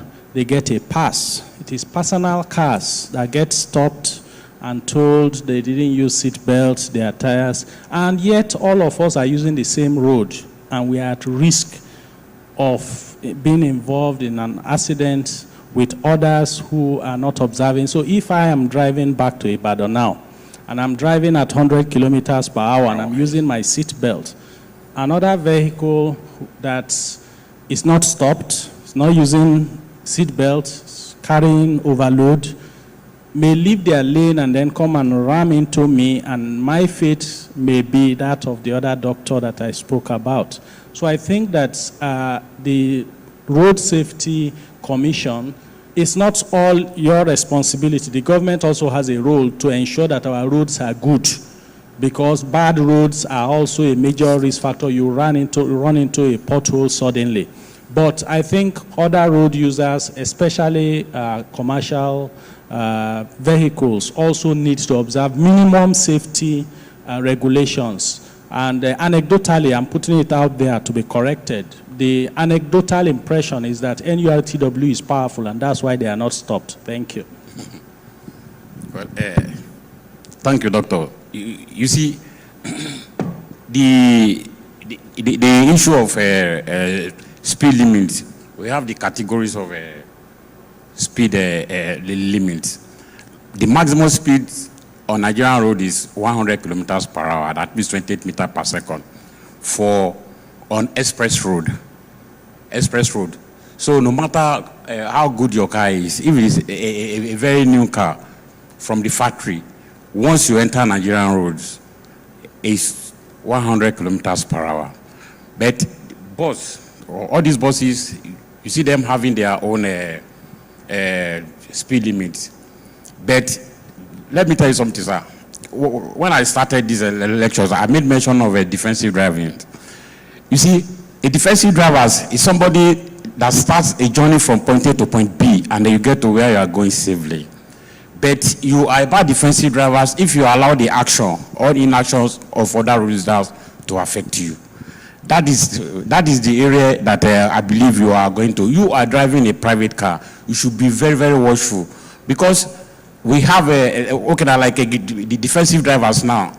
One of the criteria to be a very good defensive driver is the ability to drive 5 vehicles at the same time.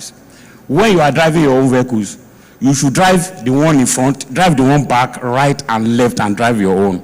And at the same time, once you're on the road, see yourself as the same person. That means the other people, other users are mad people. So now when you see yourself as the same person, see the person in your front as a madman, the person back, right and left as a mad person. Okay, now you see a madman. When you say madman carries a cutlass, what will you do? You run. Likewise, if a madman sees you carry stick, he also will also run. So now when you now begin to dodge one another, you'll be a very good defensive driver.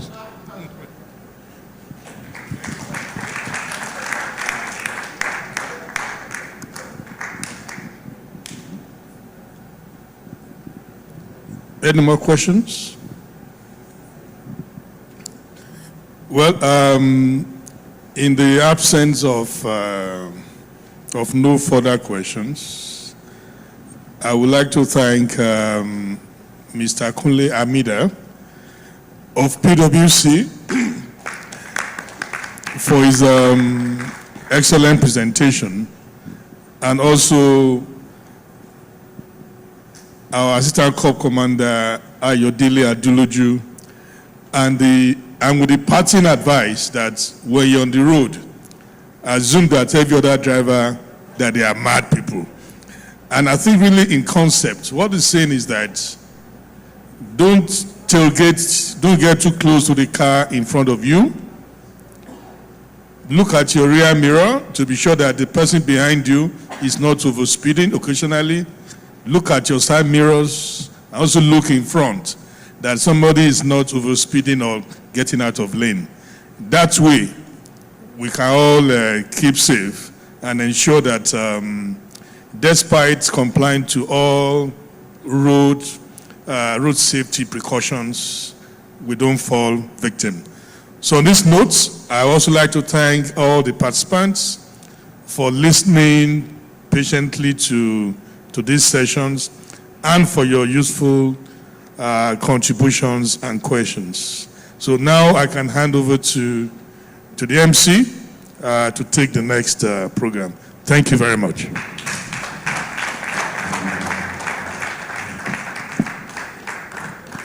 Distinguished ladies and gentlemen, please one more time help me put your hands together for all the speakers for the day, from the first opening session to the second session, then the final session.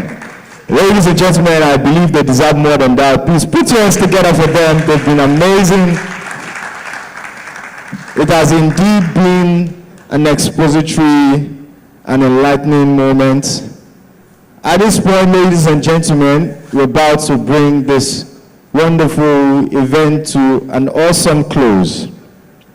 And to help us with the closing remark, it's my privilege to invite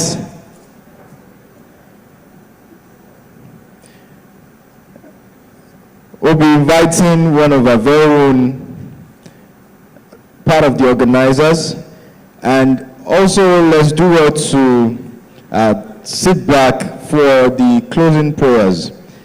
And I also like to say, after the closing remark and the closing prayers, the lunch will be served. Please do well to avail yourself just by the room on my left-hand side for the lunch. Once we are done with prayers, we'll move over to the room for the lunch. Is a buffet. And of course, the corporate exhibition will continue right afterwards. So ladies and gentlemen, it's my privilege to invite for the closing remark, Ms. Innocent Oroma. Please a round of applause for her. Thank you.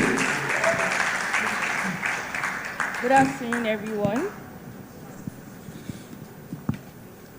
Good afternoon, everyone. Before I give the closing remarks, we would like to show you just a short video ads from our sponsors. So please just look at the screen. Thank you.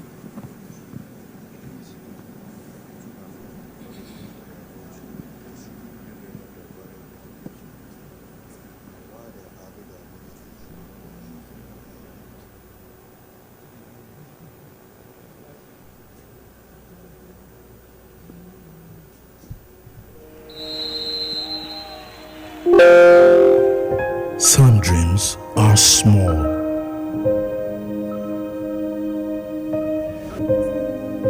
Some dream to go from place to place. Dreams of love and ever after.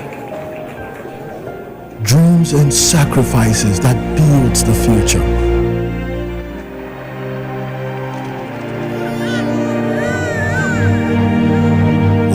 The dream or step or journey, you can do more with a partner that cares about your dreams. Access, more than banking. Some dreams are big.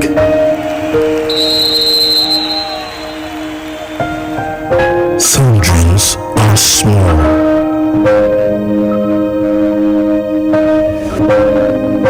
Some dream to go from place to place. Dreams of love and ever after. Dreams and sacrifices that builds the future.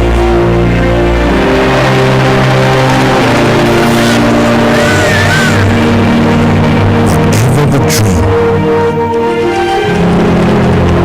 or step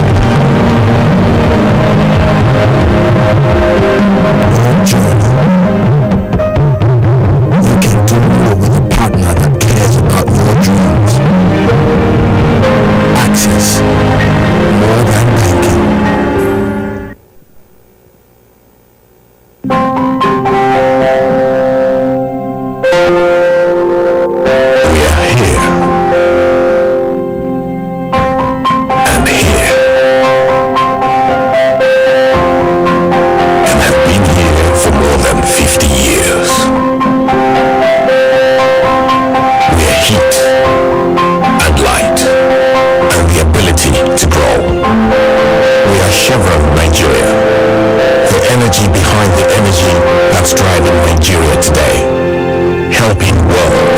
expand, economies grow, lives change.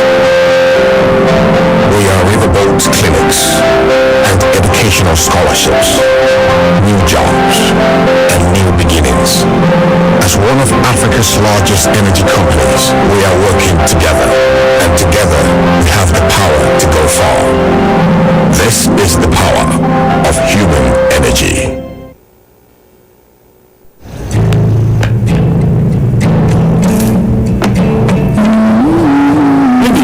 Where's your money? I struck out. A major part of being a parent is being present. Where's your money? I just keep my eyes for the little moments that make all the difference. Where's her money? Now you to the biggest achievements that shape their future. And the winner is Mimi Idris. This is why the Hsse Life Insurance Plan is designed to take care of you, so you are there for the moments that matter. Stay in the picture and be the parent you want to be. Call 0700 Hsse Mansard today to speak to an Hsse financial advisor. At the Bank of Industry, we provide long-term financial support at very low interest rates to small, medium, and large enterprises in Nigeria's real sectors. Bank of Industry, transforming Nigeria's industrial sector. Welcome to the place where we help to ensure that your legacy lives on for years to come. At Greenwich Trustees, we do not only assist you to create and preserve wealth, but also ensure that your wealth is transferred from generation to generation. Incorporated about 3 decades ago, Greenwich Trustees is registered with the Securities and Exchange Commission (SEC) to perform the functions of trusteeship. Our mission is to create, protect, and preserve wealth, while our vision is to be the preferred partner in trusteeship and asset management. We have a crop of dedicated and highly experienced staff in the management of public, corporate, and private trusts. We help our clients put in place education and healthcare trust products. We assist our clients who are interested in having dual passports to procure the citizenship or residency by investments of countries in the Caribbean, Europe, and the USA. Reach out to us for more inquiries through www.greenwichtrustees.com or call us on +234 145 445823. You can also reach us on social media via @Greenwich Trustees on LinkedIn, Facebook, and Instagram. At Greenwich Trustees Limited, the great life continues.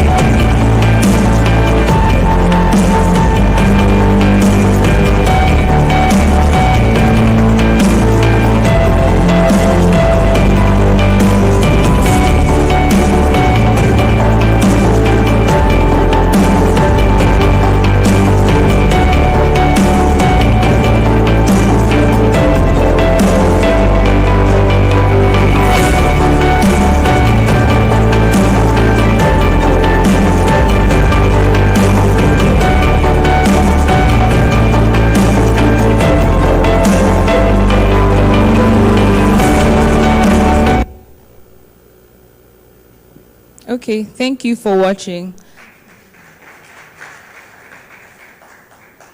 On behalf of the Psrg-Richardson partnership, I'd like to say a very big thank you to our sponsors, because without them, this would have not been possible. I'd also like to say a very big thank you to our amazing speakers. Your knowledge was very insightful, and we say a very, very big thank you to you. Also, I'd like to say thank you to our guests, both physically and virtually, and we're very, very appreciative of you staying till the very end. And lastly, I'd like to say thank you to the Psrg and Richardson team. Because of you, this event was made possible. We really appreciate your efforts. Thank you very much, and we hope to see you next year, September, around the same time, for the Psrg-Richardson HSSE Forum 2022. Have a very good evening, and thank you for attending the forum.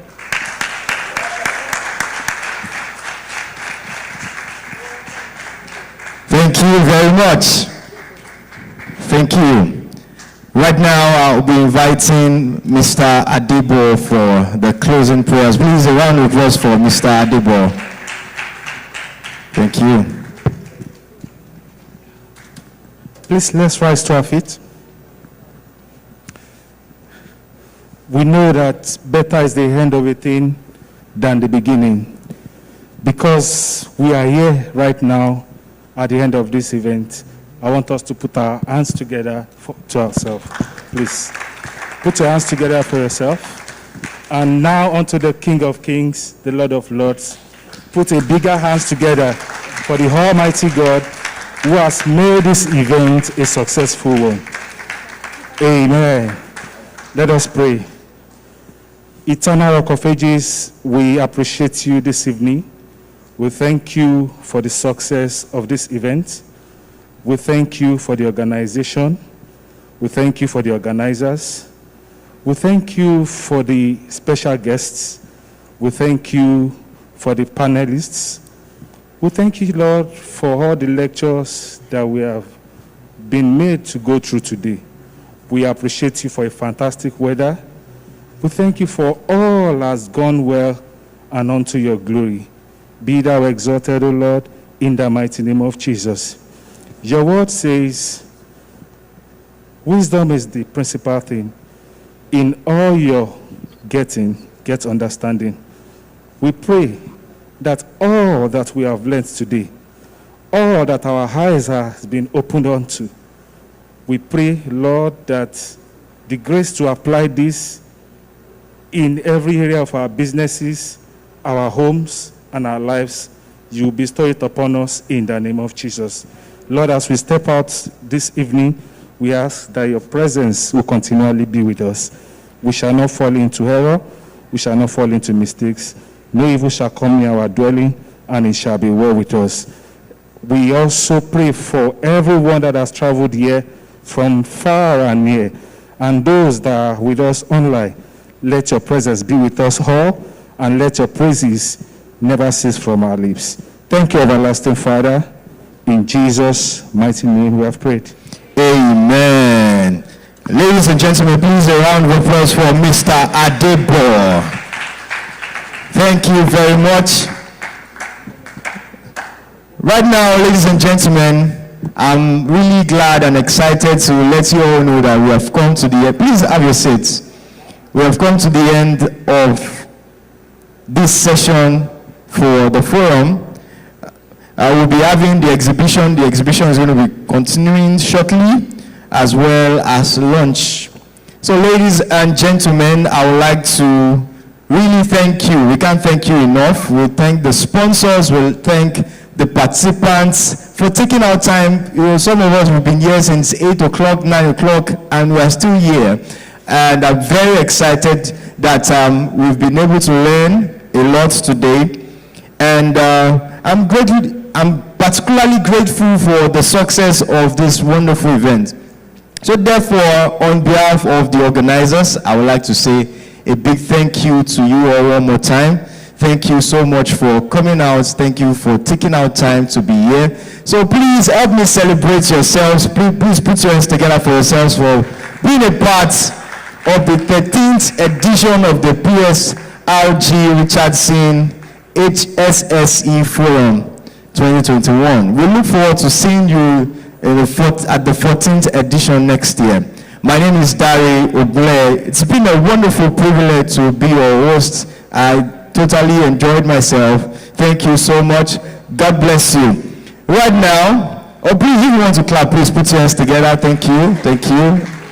Thank you. So right now, we'll be having lunch, and we'll be doing it this way.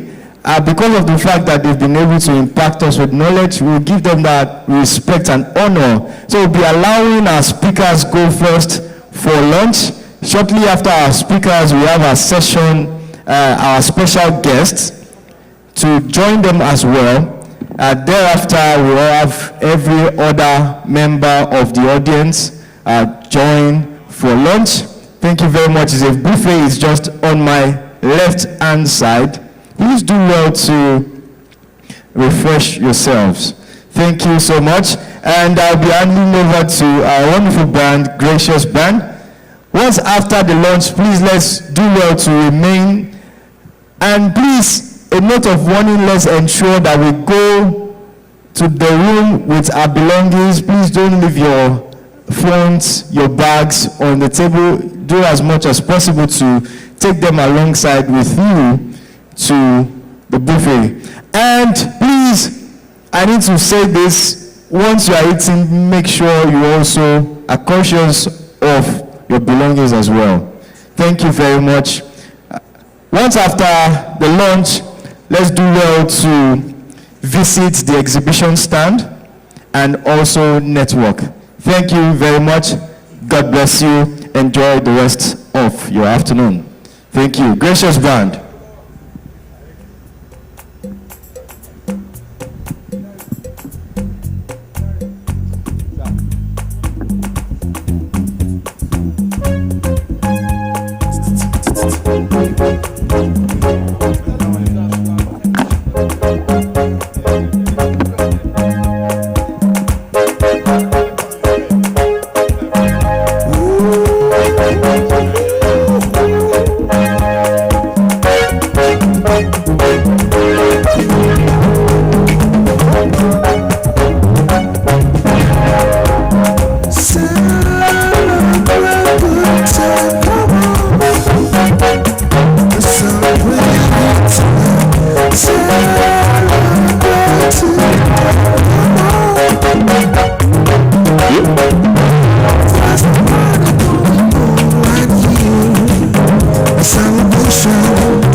Gracious God, you get so ready.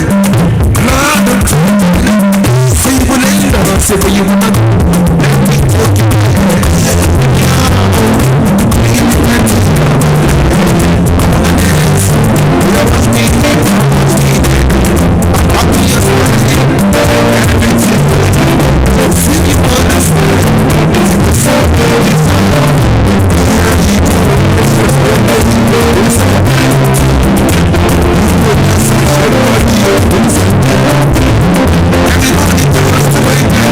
What is it?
place that is before you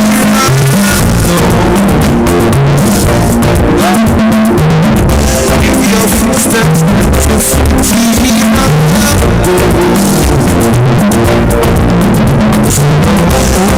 questions and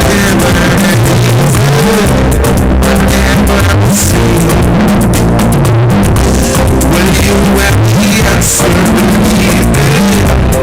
If you have faith to find a way.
How might be the drink?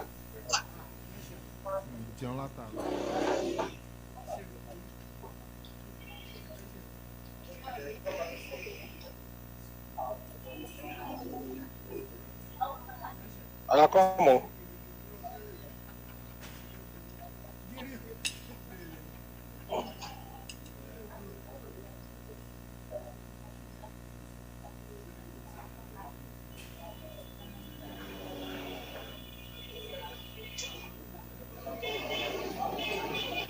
Always saka no anoma.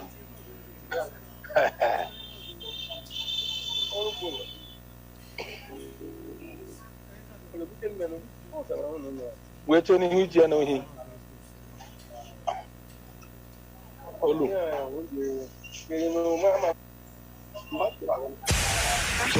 Lagos, Nigeria, Africa, worldwide. Blazing DJ Neptune. Radio with the hottest tunes on earth. DJ Neptune. Get ready. This isn't your usual mix show. Getting ready to mix up and scratch out the most electrifying hits on DJ Neptune's Blazing Mix Show. Yeah, check it out, man. That's your boy Akon. You know it's that official convict. And right now you got it locked right here with DJ Neptune.